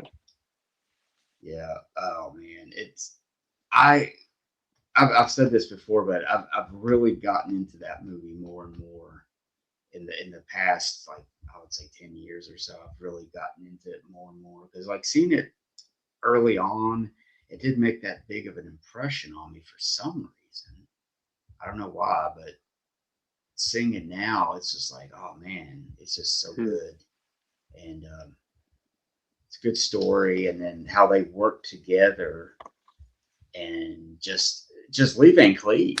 I mean, he's just badass when he's like he's kind of first showing off. He's got like that on his horse. He's got the fold down thing with all Hmm. the different weapons, and then he's got all this gadgets and guns, and he's just dressed to the nines. I mean, he was just like pimped out, like just badass. And then Clint, and stuff. So they made a pretty good duo, you know what I mean, for a minute Yeah. there. But then it's all different in the next movie, and stuff, which was equally.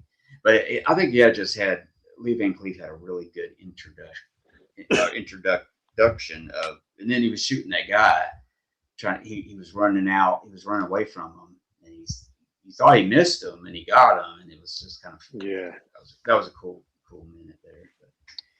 But yeah, it's good. It's just good. It's got that storyline. It's got that watch, and then you got the music by Morricone. Keeps coming back, that haunting melody, and it's just every time you see it, it just gets a little. It's like a good wine or something. Yeah. It ages really well or something maybe. But personally thinking of it that way, but yeah. So, anyways, we got a couple more new questions here. Okay, Dustin came back with did Clint Eastwood mess up by turning down Captain Willard in Apocalypse Now? The role went to Harvey Keitel, who was himself replaced by Martin Sheen. How different would that movie be if it was Clint in the Martin Sheen role? Mm, yeah, probably could have seen him in that. But But I think the problem is obviously that was an epic war movie. Eastwood in his career was kind of like his own boss. He was kind of picking and choosing the movies that he wanted to do, and whether they were starring or directing. Um, so I don't think. I mean, yeah, he probably could have fitted it in the movie, but would he have taken it? I would have thought so, in my opinion. Um, yeah, maybe, yeah. I don't I know, mean, like, if yeah. you're a big leading actor and you can really command $5 million at that time, or $2.5 million, or $1 million at the time, then you're going to do a movie where all the focus is centered around your character. Mm, And while Apocalypse Now, I mean, yeah, I mean, you've got Marlon Brando hanging in that movie. I don't think Eastwood would have played second fiddle to Marlon Brando, mm, because Eastwood at that time, since the Dirty Harry movie, he was a leading actor, and mm, we know how Hollywood goes. That you want to be the leading man. There's a big thing on that. Obviously, mm, as you get older as a character, you kind of sidestep or take a little bit less or take a little bit more to kind of do a bit of a mm, minor role. yeah. But Brando and Eastwood in the movie, it probably wouldn't. Yeah, that would be, I don't know about that. But, I can't see like, it.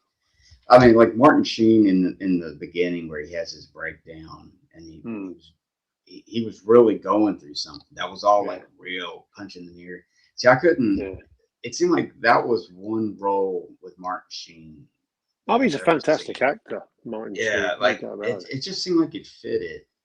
And Yeah, I'm not sure if like Francis Ford Coppola could direct Clint Eastwood. I think that yeah, would be kind of they would be butting heads over stuff yeah. because the way that production was, and I don't know, it was out of control. I think Clint Eastwood wanted to be on more of a controlled set with stuff Yeah. because it was, you've seen documentaries about Apocalypse Now, which was just Hmm. nuts Hmm. half the time. So yeah, I don't know about that. That's a tough one, but let's see. Stacy came back and said Jim is great, Mr. Dan. The great courtroom scene in the Changeling. It's really good.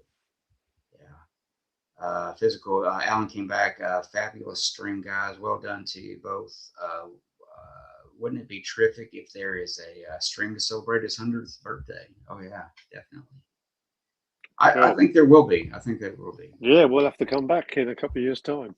Yeah, I think he's got it. Yeah. So yeah, we're kind of getting to the end now. We're up to Number 4. number 4. Yeah, Carlos is up with number 4. Um, yeah, I think I'm going to sort of say maybe the reason, maybe why you didn't rate this movie so much. I kind of agree with you because I, for many, many years, I always would have a fistful of dollars over this one. Now, the main reason is for that. There's one particular scene in this which I found a little bit too comedic Hmm. when Douglas Mortimer, played by Lee Van Cleef, at the hotel, he tells the Chinese man to take Eastwood's luggage to the station. Oh yeah. I always found that a little bit too for me. Yeah.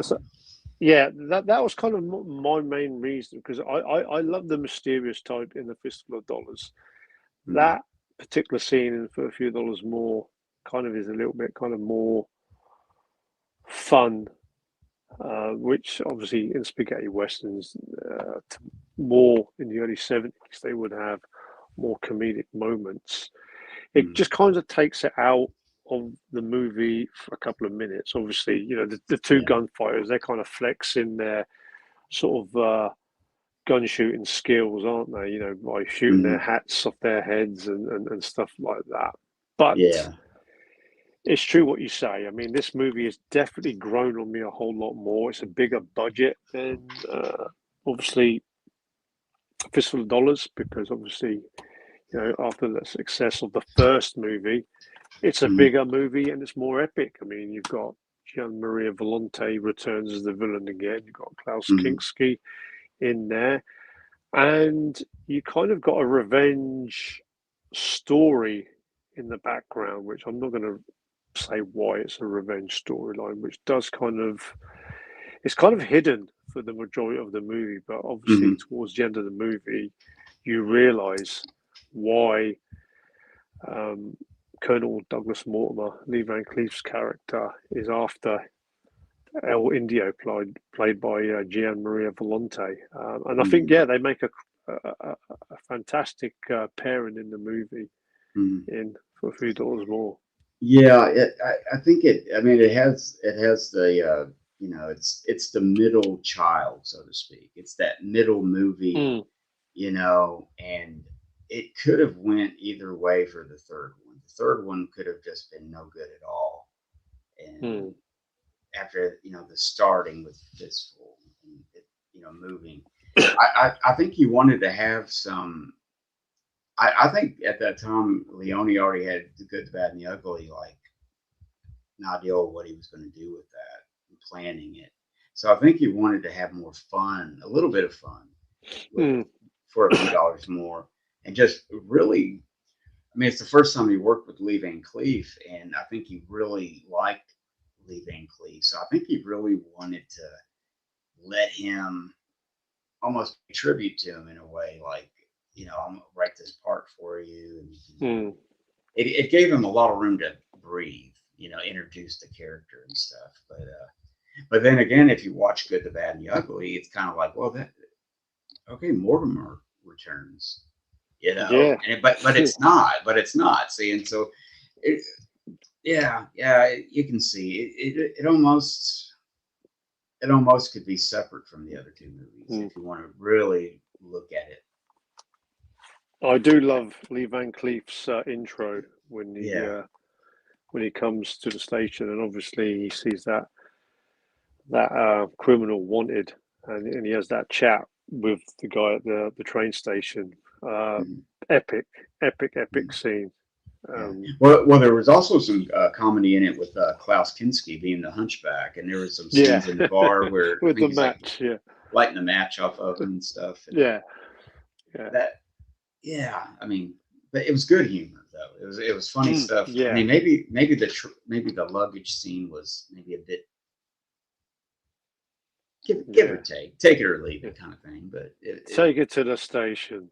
yeah, it's just kick him out of the room, and they were just flexing, you know, just like you said, just kind of flexing their stuff. But yeah, just great movies. I mean, they all had to be different. You know, if they were all the Mm, same, they wouldn't be classics like they are. You yeah, know, they're just and a great finale duel as well. mm, yeah. When it all just it's just amazing. It really is. I mean, I know Clint Eastwood always gets remembered for that, and we know he did so much other great stuff, great stuff. But it does come back to that point with him, and it's just such a beloved character in a way. You know, just I don't know. It's just I think he surpasses like the Terminator. You know, with Arnie is the Terminator, and on and on. You know, it's just that character. You know, and it's just he can't escape it. He'll never live it down. That's his legacy. You know.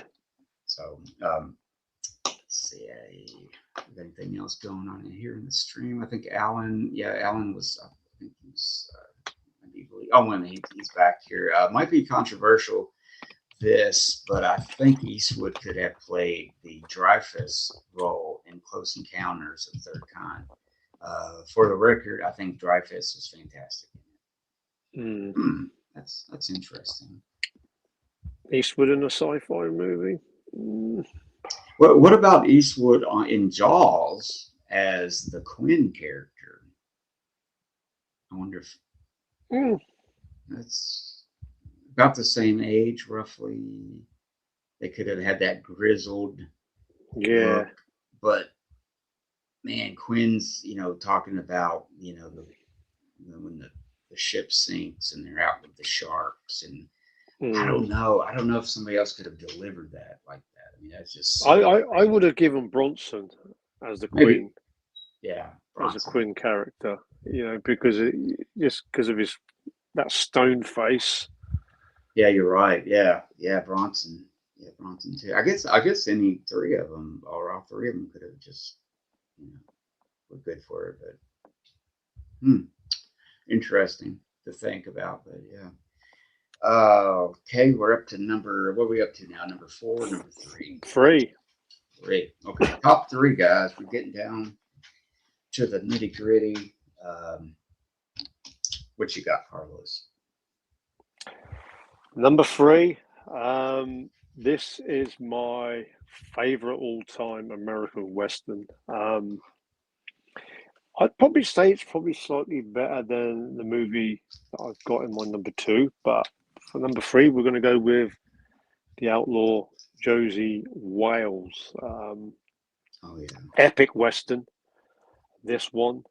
Again, so many great scenes in this one. Mm-hmm.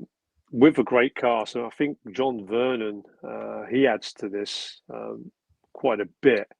Mm-hmm.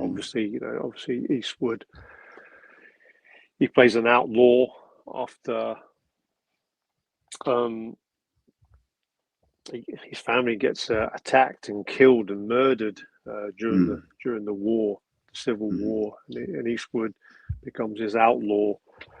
Some great scenes in there when the bounty on the Josie Wales people trying to bring him in. I love the bar scene when one of the bounty hunters comes looking for Josie Wales, and Mm. Clint goes, you know, this is not necessary, you know, and the guy goes back, he goes back out, and then he comes back in, and he says, I have to come back.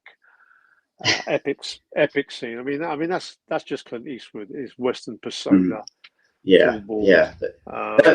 That's another one I love more and more as I watch it every year, and It's I, just, it just grows on you. You know, it's another one of those fine wine movies where it just I kind mean, of the first time I watched it, actually, it was a friend of mine in my classroom at school. His dad was a movie fan, and I couldn't get my video store never had this. So mm, when my buddy said that he had it, um, I asked him if you can get me a copy, and when I borrowed the tape and I watched it, he didn't get that tape back immediately because I watched it quite a few times. And yeah, I mean, it's the first movie also Sandra Locke, who became Clint Eastwood's mm, partner for quite a few yeah, years. It's just an early role with her in it. yeah, But yeah, I mean, this is just a great Western. I love the and ending to it as well. yeah, So yeah, and yeah, that's a good one. And then you got what was his Chief Dan, the Native American guy in the yeah. beginning. He kind of pops up here and there. I think he did really good. And yeah, there's that ferry boat scene towards the beginning. Mm, It's stuff, but yeah, just how it opens with his family getting wiped out, and then he's rounded up at some point, and they're wanting him to join forces with them or something, and he makes that escape, and they had the Gatling gun and all that, trying to mow mm, him down or something. There's some really mm. good scenes in it, just right off from the beginning. So yeah, it's a lot of fun. Yeah, I mean, Chief Dan George. there's quite a comedic scene when the young soldier, um, when they're trying to get over that, he says, "Oh, you know, hey, Pa, I've got me the Josie Wales," and like he's acting, and you know, I got the reward, and then when he Mm, comes towards him, he gets shot because they they kind of sort of those two guys they want to take him in as the bounty, don't they? And then yeah, you know that's a great scene. You know, yeah, I love yes, that scene. yeah. I think I got some of his movies out. Did I not So, what's your put number three? Yeah, my number three is Dirty Harry, the one and only, the first one, 1971, Dirty Harry. Such an iconic movie. Um, I almost forget. I mean, that is such. I mean, growing up as a little kid, a young kid and stuff, that was such a iconic thing. Dirty Harry, and it was on a lot, and just that whole 357 or whatever into his face. We want to Hmm. or it. Yeah, I get them mixed up sometimes. Like could blow your head and clean off, or the other one was because he kind of riffs on it in the Hmm. Magnum Force or something, Yeah, right? Like he does, yeah, yeah, he says that at the start. yeah, yeah. It's wow. It's another one of those. It's just hard to. That's what my list is just kind of like. It's not in order exactly, but wait a minute. Did we do four or three? I think I read three because four. Uh, Josie Wells is number three for me.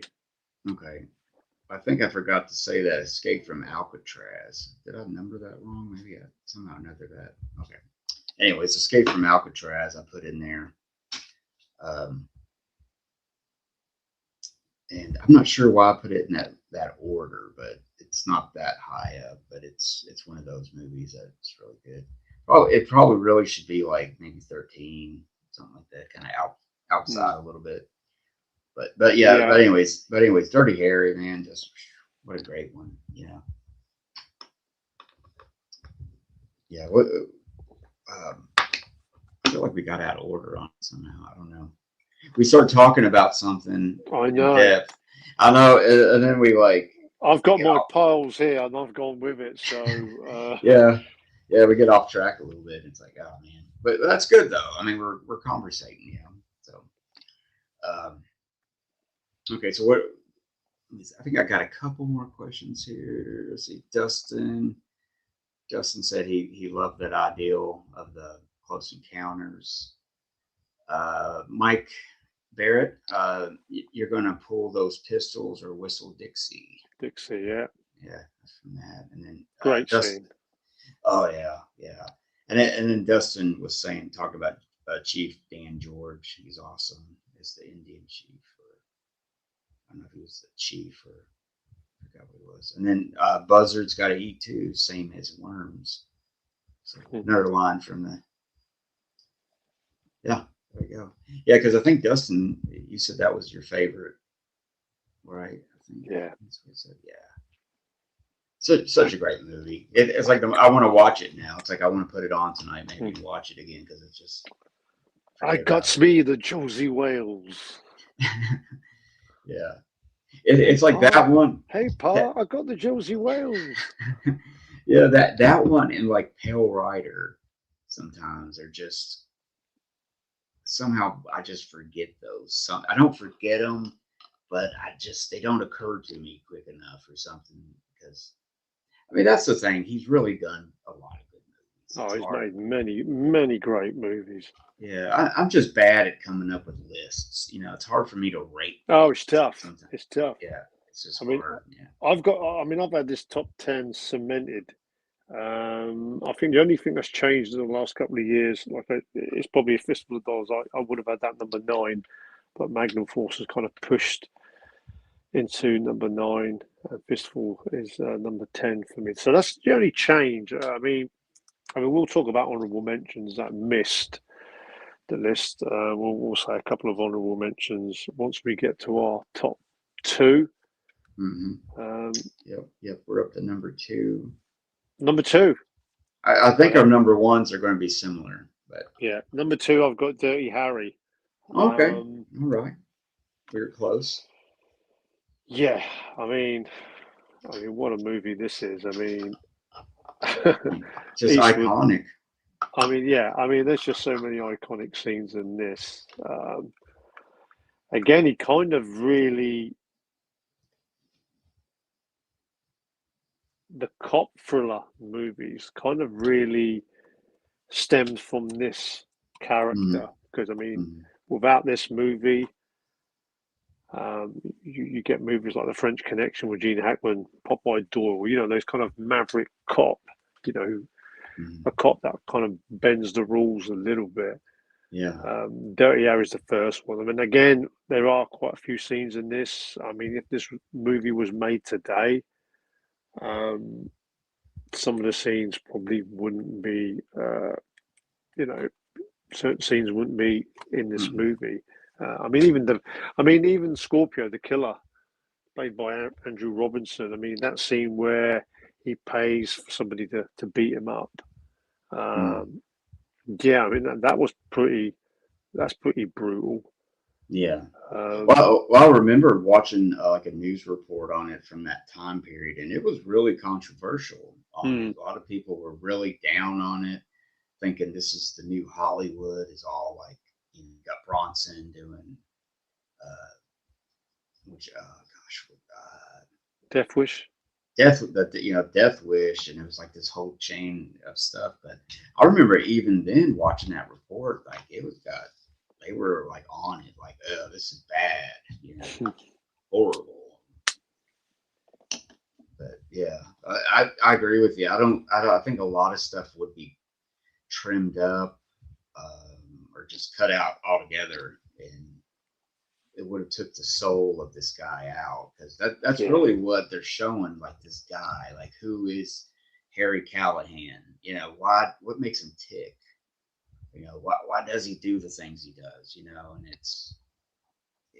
they got to show it. I mean, he's not a very pretty guy on the inside. Yeah. You know, he's got some issues. You know, he's got a few issues. I love the scene where Scorpio takes the coach load of school kids and obviously he's getting them to kind of, he's taking them for ransom, and making him sing. And making them sing that song, "Row, row, row your boat," and then obviously when they're going down the motorway or they're going through various streets on the motorway, or I should say, Eastwood, Harry Callahan, he's waiting on the bridge in his shades, and when Scorpio looks up, he's like, "Oh shit," and then he jumps on the coach. To me, that's just an epic scene. Scorpio's face when he looks up, he's with the coach driver. Just fantastic. And obviously, you got that famous finale at the end. Memorable quotes in this. When at the start of the movie, when Harry Callahan's he's having lunch, and then he interrupts a bank robber, a gang of thieves. Obviously, Harry Callahan takes them all out. Like I say, it's one of his most iconic movie characters from his career, and it would go on to make 5 movies in the series.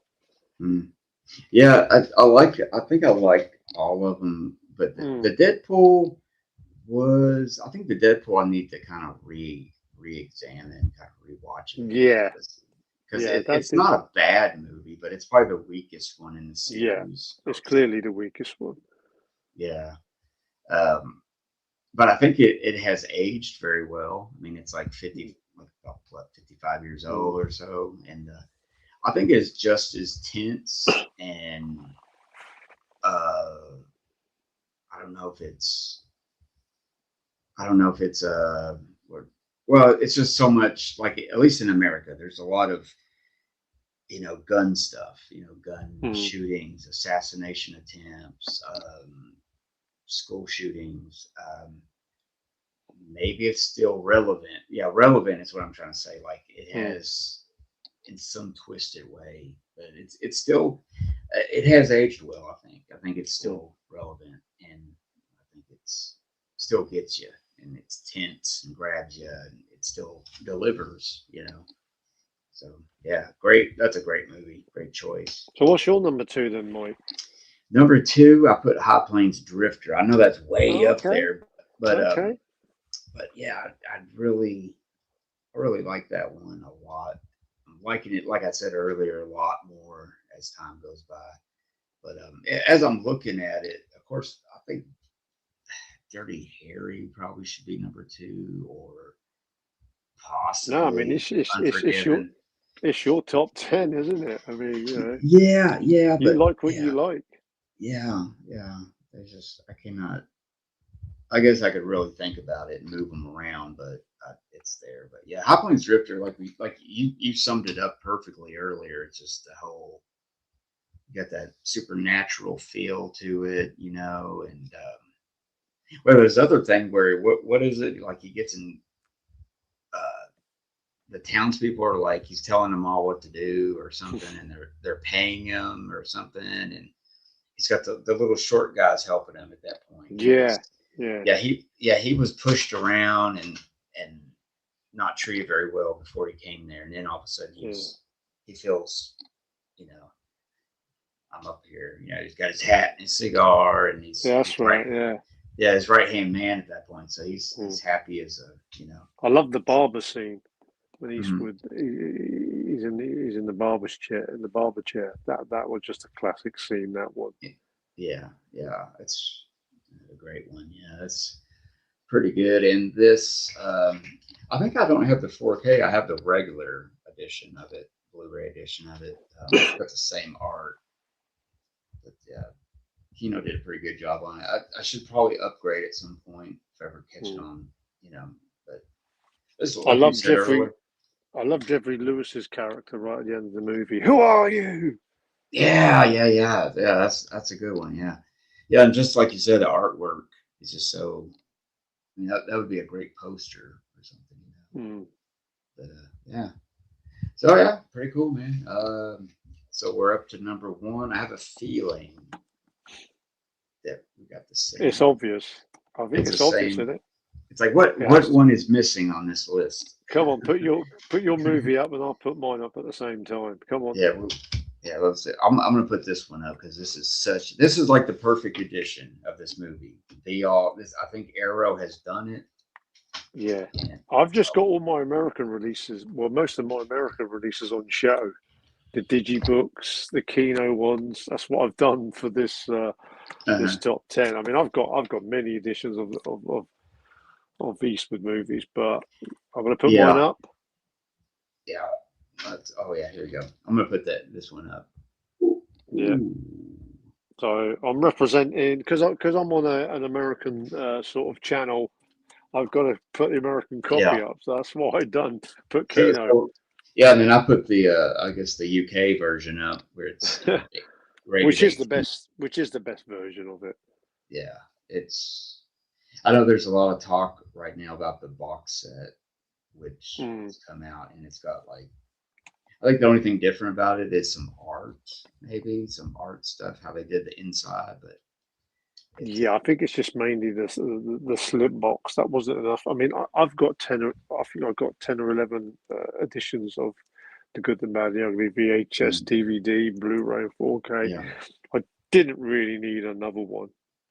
What I yeah, tried to do with my collection, because the dollar movies are my favorite movie series, I try to get different covers for the movies, a fistful for a few dollars, and mm, The Good, Bad, and the Ugly. yeah, But I think the artwork on the Amaray are the same as we have. It's just a slip box. mm, yeah. Um, but yeah, I mean, this had to be number one. I mean, it's just Oh yeah, the yeah. epic It's fun. finale. I mean, I know Yeah. some people they sort of say that maybe, obviously,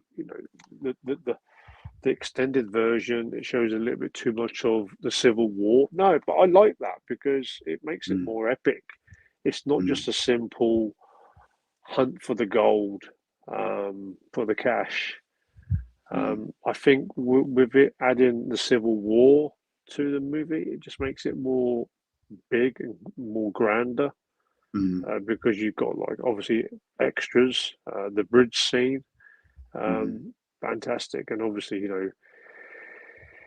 Eli Wallach comes to the fold in this one as Tuco.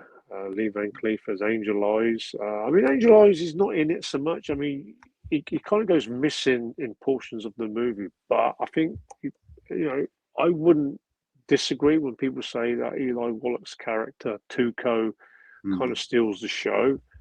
mm. Um, I mean, he's a nasty villain, but he does have his kind of comedic sort of moments, which supplies a lot of great scenes to the movie. And Yeah, obviously, he's a rat. He's literally yeah, like a he's a human rat. rat. That's All through the movies, he don't care. He's a dirty little rat guy, and he'll do whatever he has to do to.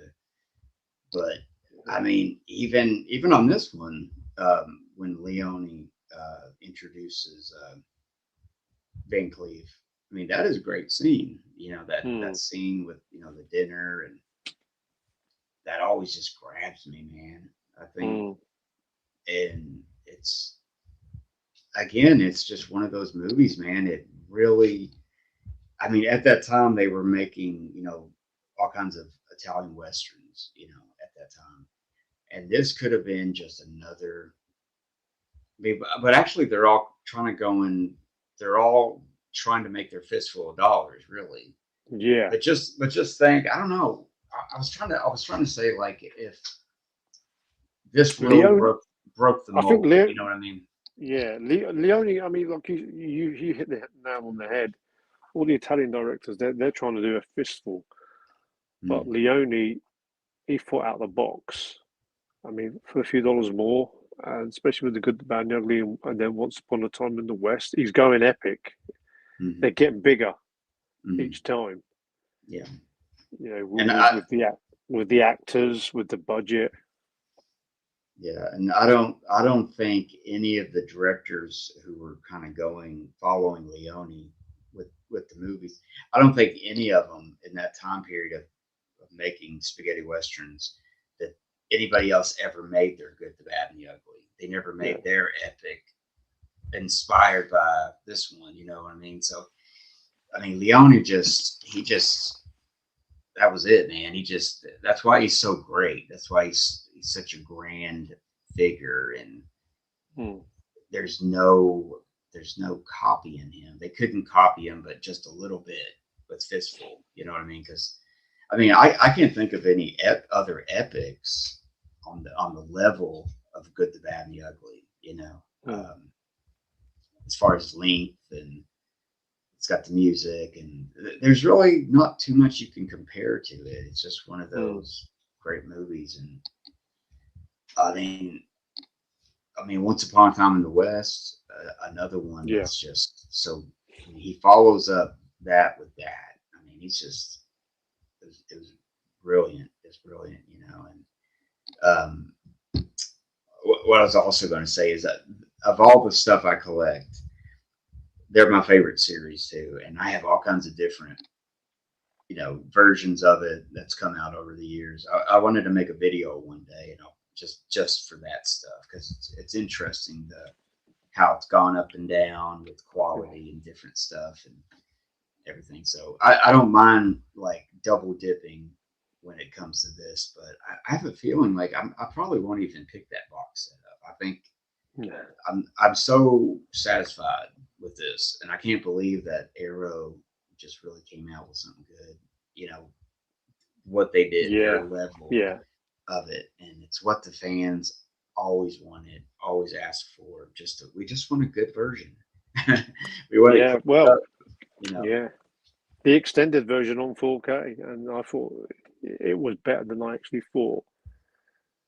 It was a great release, and it's the best version. I mean, the Kino one is good, but the Arrow one is it's really raised the bar for me. Mhm, And mhm, and as a movie fan, especially getting, we want to see our favorite movies in you know in the best sort of transfer with the best sort of features, and getting the transfer with getting the treatment with the transfer and the audio.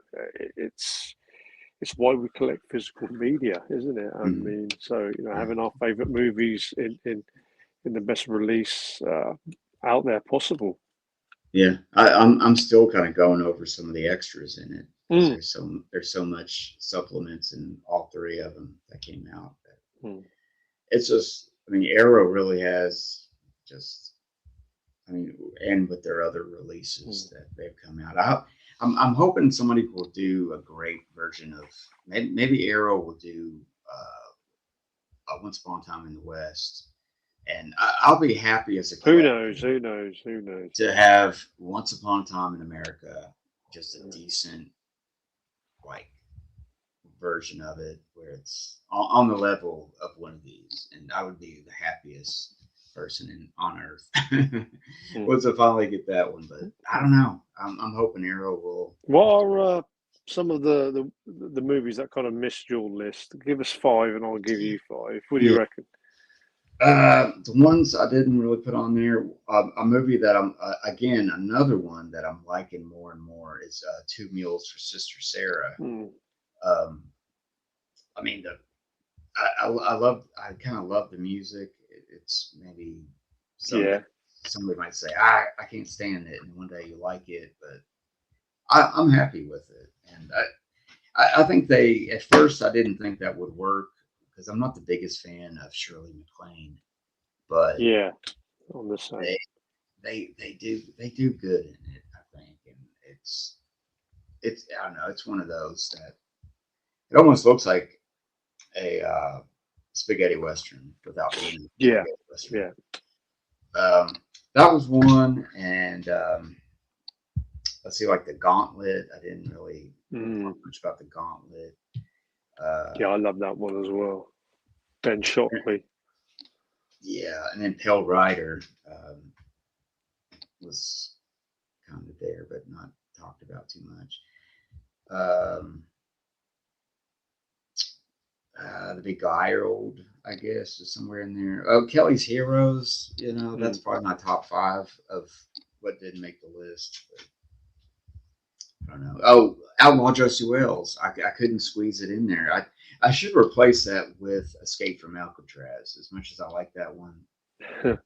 But yeah, I don't know, man.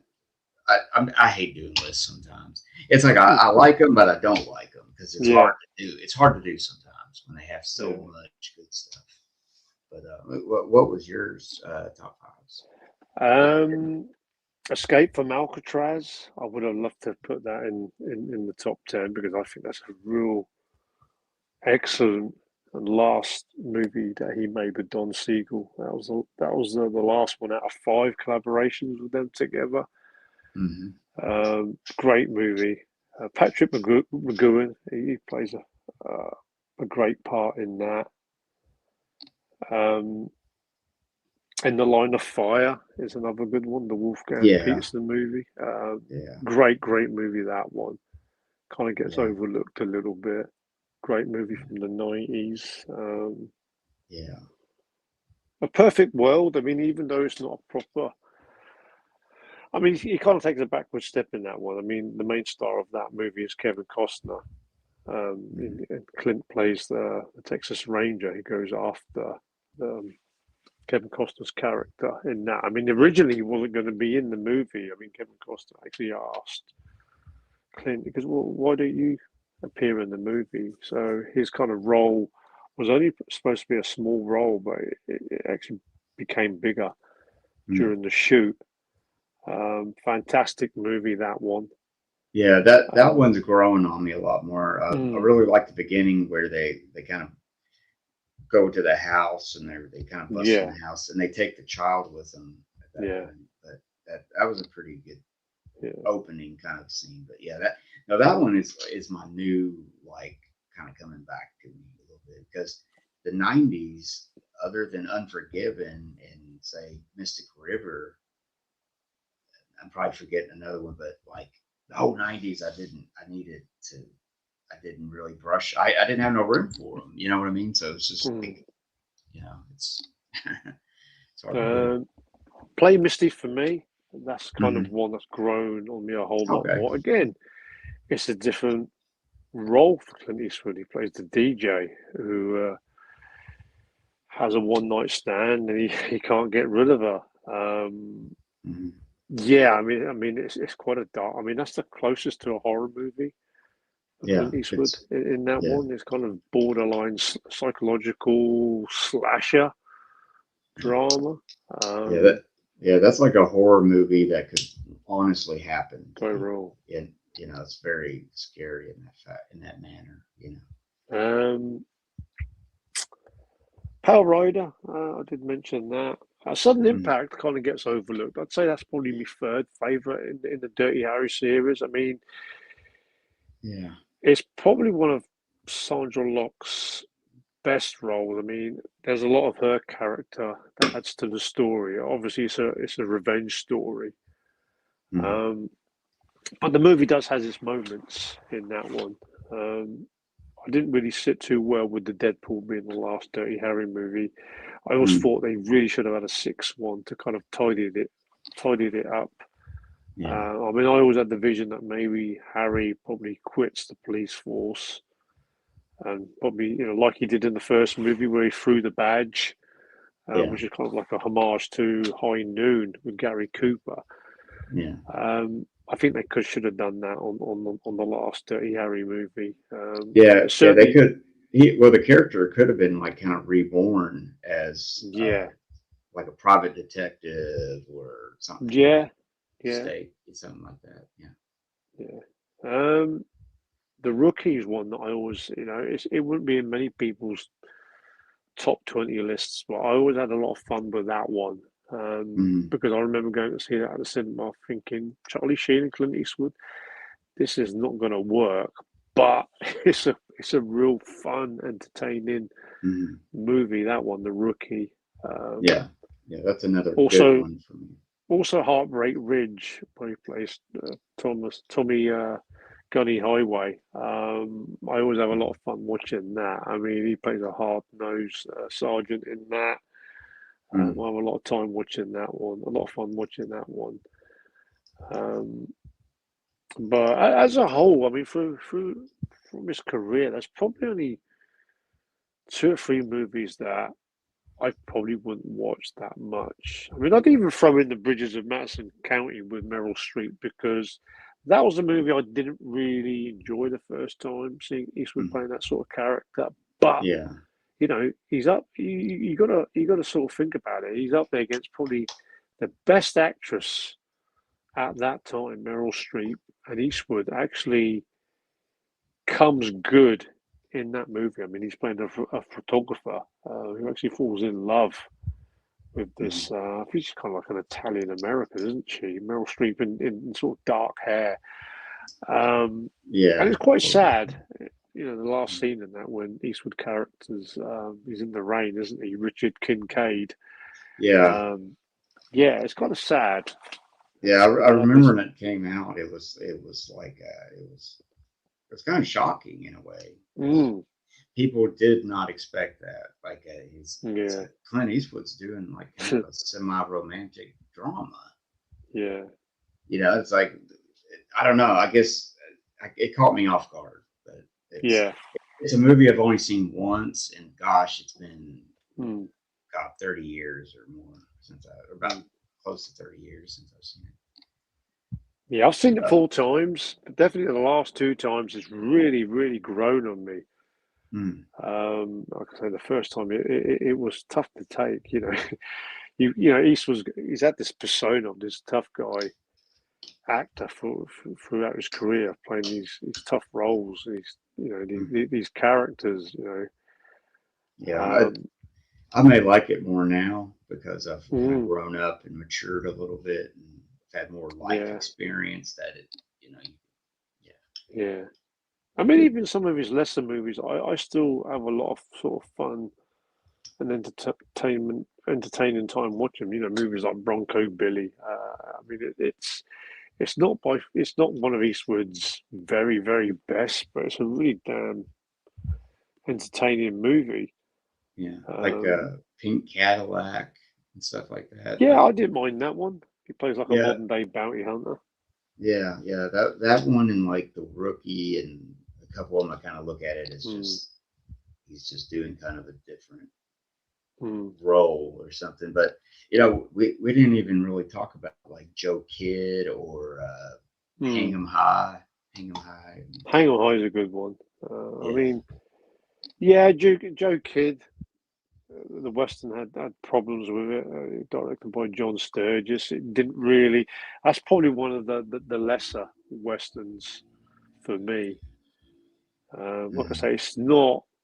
It's a Western that I do watch, but it's just not very often.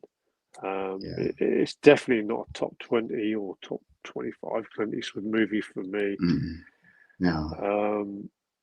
Yeah, I mean, The Mule's a good one as well. I mean, again, he's playing Earl Stone in real life, which he was, you know, true to story. He was somebody in his 80s. And I thought Eastwood was remarkable in that. He's playing a character with the same age. And I thought it looked authentic as well. I thought that was a really good movie as well. That's probably the last Eastwood movie I watched at the cinema, that one, The Mule. Like movies like the Iger Sanction and stuff, and I've kind of watched it now with more grown up eyes, and I've noticed more stuff in it. Like he's almost like he's like a, you know, he works for this top secret this agency. He hires. He's an assassin. And he buys all this artwork and listens to jazz, and a lot of it was close to his heart there, you know. So I've always kind of that one's kind of growing on me a little bit more and more. Coogan's Bluff is kind of I'd say that's one of his best like Universal ones where he's at Universal and stuff. The first one we done with Don Siegel. Yeah, it's an okay one, that one. I mean, it's kind of funny because, you know, he's from Arizona, isn't he? And he lands in New York, and they look at him really funny because the way he dresses. Yeah. Great I mean, scene in the pool hall where they have this mass brawl in there. yeah. I mean, it's definitely probably one of his lesser movies for sure. Just, Mm, but it is a lot. It's a lot of fun at times. It's got some good scenes. So some scenes are kind of the hippie guy. That's the crazy. yeah, It's you know it's mostly just a fish out of water, type of yeah. story and stuff. But it's kind of forgettable, but not completely. So, but yeah, that's pretty much it. I mean, when Cry Macho came out, I liked it, but I just didn't think it was like Clint. You know what I mean? Like it just Yeah, Clint didn't seem like Clint for some reason. More so yeah, the mule, but yeah. It was probably a movie he could have done without. I mean, there was a bit of an awkward scene in that, wasn't there, when he was with that younger woman? It just didn't look mm, right. I mean, it mm, was great to see that little scene with Eastwood's in the saddle. mm, It's kind of like a road trip movie, isn't it? yeah, Yeah, like I say, it's not the worst movie, but it's definitely not the best movie. It's probably a movie, if I'm really honest, me being the most biased Clint Eastwood fan. I mean, I love watching him in anything, but mm, it's probably a movie he could have done without, if I'm really, really honest. But then, we're big movie fans and we want to see, you know, we want to see Clint on the screen. yeah. But like I said, probably Gran Torino would have been kind of like the fitting finale to his career, if I'm honest. Mm. Yeah, I'm gonna catch up on some of these questions, and we'll probably wind down the birthday party here soon.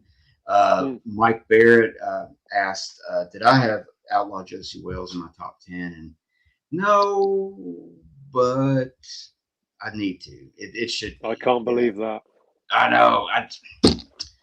That's me, brain fart. I Uh, guess I should have, but Dustin Neely, Heartbreak Ridge needs more love. I agree that needs a little more. Needs more something celebrating because it's better than it gets.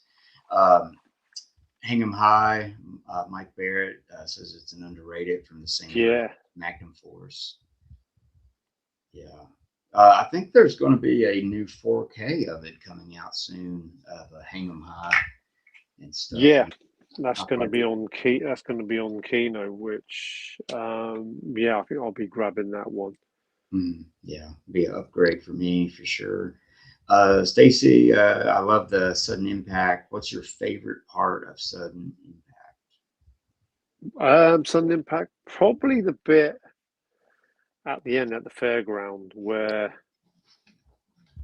the Eastwood, the shadow of him, um, when the gang, they see Eastwood in the shadow, and he's just holding that pistol and he's walking towards them. I just love that scene. Hmm. Obviously, the coffee shop scene. Go ahead, make my day. Another classic one.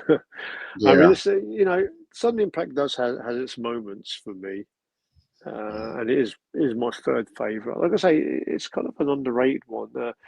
Not so much for Eastwood's performance in it. I think it's more for the storyline and Sandra Locke's character yeah. and in the storyline because it's quite a dark story. I kind of like it for that. Hmm.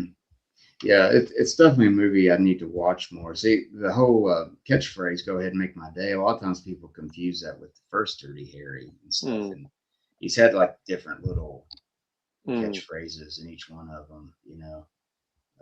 Yeah, that's a good I love trivia that. question. Yeah, I mean, I Yeah. love that scene when he kind of goes back in the coffee shop and I think they got rid of him. Oh And he yeah, yeah. says, "I came back to complain. Why don't you boys put those guns down?" Yeah, And doesn't the whole shop like blow up or a car crashes yeah, I into mean it the or way something the way crazy? that guy says, "Who's we?"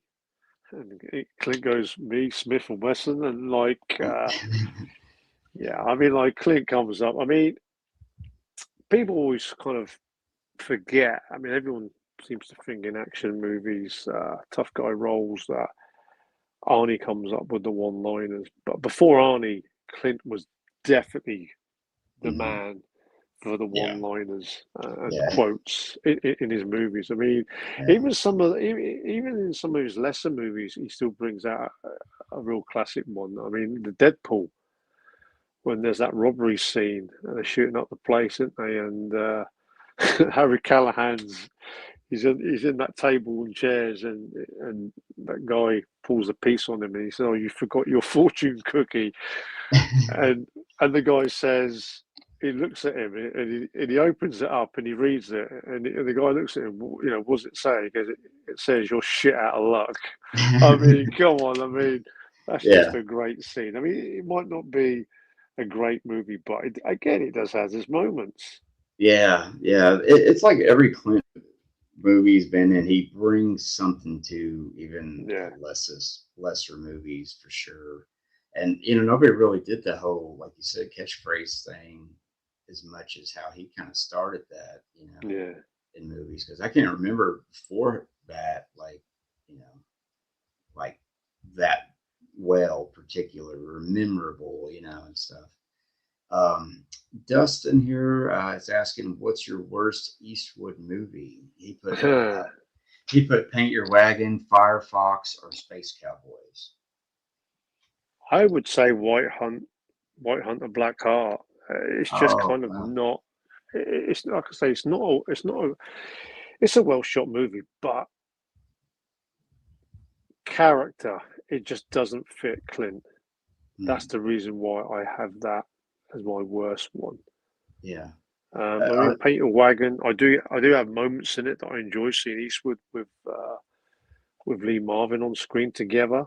Um, Firefox is probably a movie that, if it was done 10 years later, the effects would have been far better than what it was in the 80s.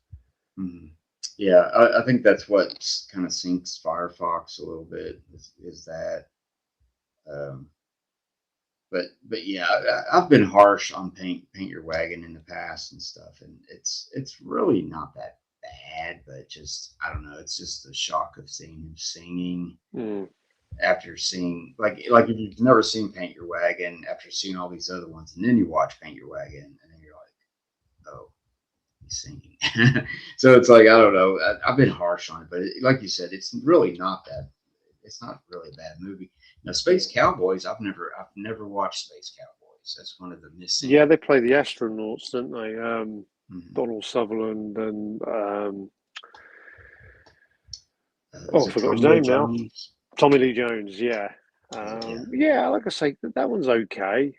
Again, probably Clint. It's not a bad movie, but again, it's not one of his better ones. It's kind of more fun, entertaining for the cast. Mhm. Yeah. Well, that's the whole thing. Like every time he'd come out with a movie, it would just be kind of iconic, you know. Mm. But it didn't really fit him.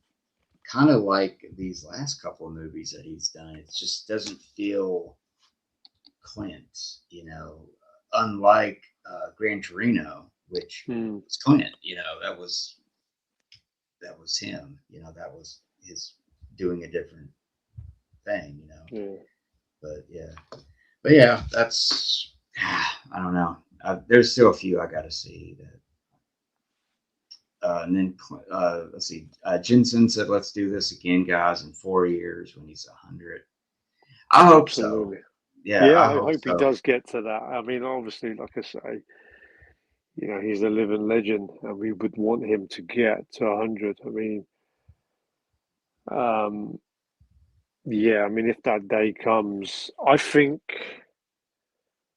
the name Clint Eastwood would just get bigger, and people would, kind of the newer movie fan will realize how Hmm. great he really is. I mean, he's kind of one of them movie stars who doesn't always, he's not always in the limelight, is he really? I mean, he spends a lot of his time in California and Hawaii most of the Hmm. time.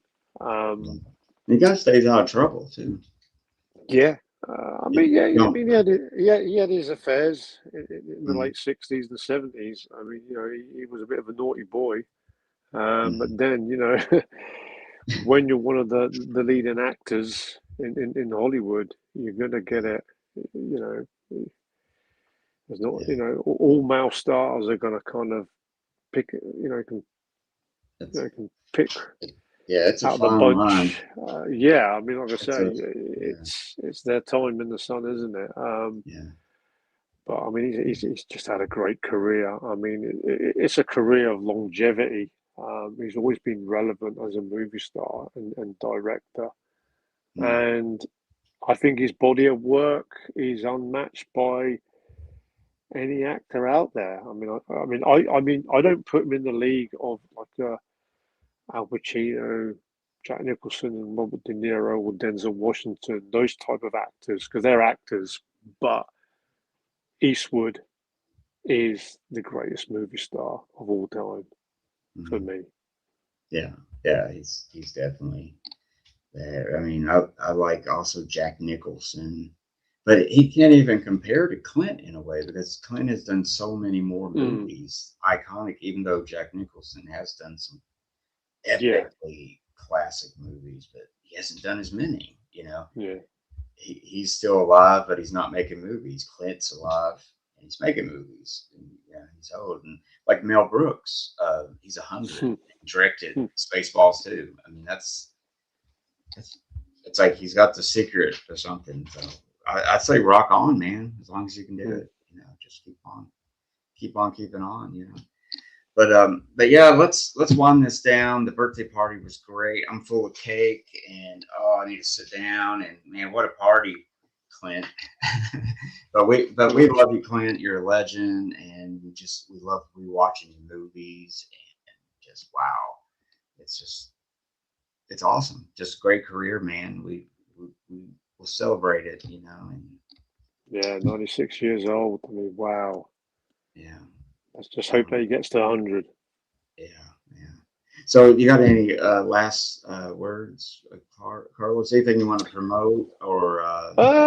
No, I mean, like I say, I mean, I've been a little bit on solo content. I haven't really been putting out a lot. I've still got a couple of months worth of movies to show. So, I Mm, mean, I have been kind of more doing podcast episodes and live streams, which is always a lot of fun and relaxing. mm, I do need to put my Clint Eastwood collection out there, and believe it or not, I mean, the Clint Eastwood collection is just constantly growing with the 4Ks that we had last year of his movies. yeah. Um, so within the next couple of weeks, I'm going to actually show my whole Clint Eastwood collection. It's Mm, probably going to be done in 4 parts because it's it's a a hell of lot. a lot of stuff. Yeah. Yeah. Um, Well, I was going to ask you, sorry to interrupt you, but is there any of his movies that you don't have yet? Like yeah, of some copies, some I form, think I have them some. all. I think from Okay. Fistful of Dollars onwards, I've got the Rawhide TV series, um, DVD or Blu-ray or 4K. I have them. Even the movies that he's directed as well. Mm, that's cool. Yeah. I got to catch up though, but yeah, that's good. Mm. So I'll probably show that. Probably movie programs. I'll throw them in as well, and Mm, obviously probably CDs as well. Like I say, anything Clint Eastwood related and books as well. mm, We've got some new Clint Eastwood books. I think we've got one coming out in September, actually. mm. Yeah. Um, Yeah, he needs yeah, to I mean, write an that's auto. He needs to write an autobiography in his own yeah, he words does. He before it's does. too late. He He might does. be. Maybe that's something you do when you age and kind of retire. Yeah, Kind of yeah. do that.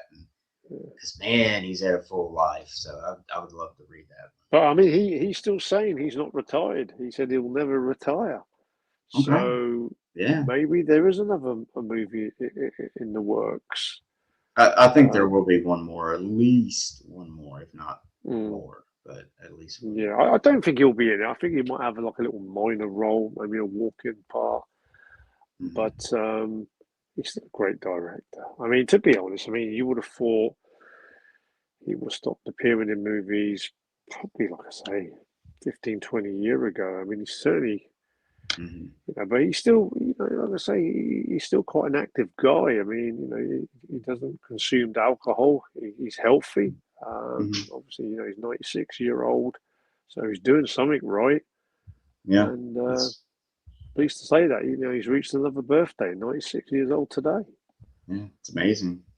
Yeah, so we should all live a long, happy life, and I salute you, Clint. And as far as me, I don't have a lot of good stuff coming up. I got my weekly live stream I do with John and uh, John and Jody and gosh, she's gonna kill me if I forget her name. Cult of Collectors. We do every Wednesday at 8 o'clock, and we just kind of talk about new releases, and a lot of times we have a subject. So, but yeah, I do that on Wednesdays. So if anybody wants to Yeah. tune into that, that's there. And speaking We of have a lot Clint of fun. Eastwood, I almost forgot because I am going to be on another live stream tomorrow. Ollie Loves Films. That's right. Yeah, that's right. And again, Clint Eastwood, it's going to be a celebration of Clint Eastwood. I think Ollie normally goes through a format where he brings up all the movies from his career and we're going to go through them. I think Jim's movie channel is going to be on that one, plus Kenny is going to be on there. So there's going to be 2 Americans on that, plus Okay. a few Brits, and we'll be talking Clint Eastwood on that one. And that's going to be on 7 p.m. UK time. So yeah, more Clint Eastwood. Yeah. Yeah. And why not? Because like I say, he's such a great actor. Oh yeah.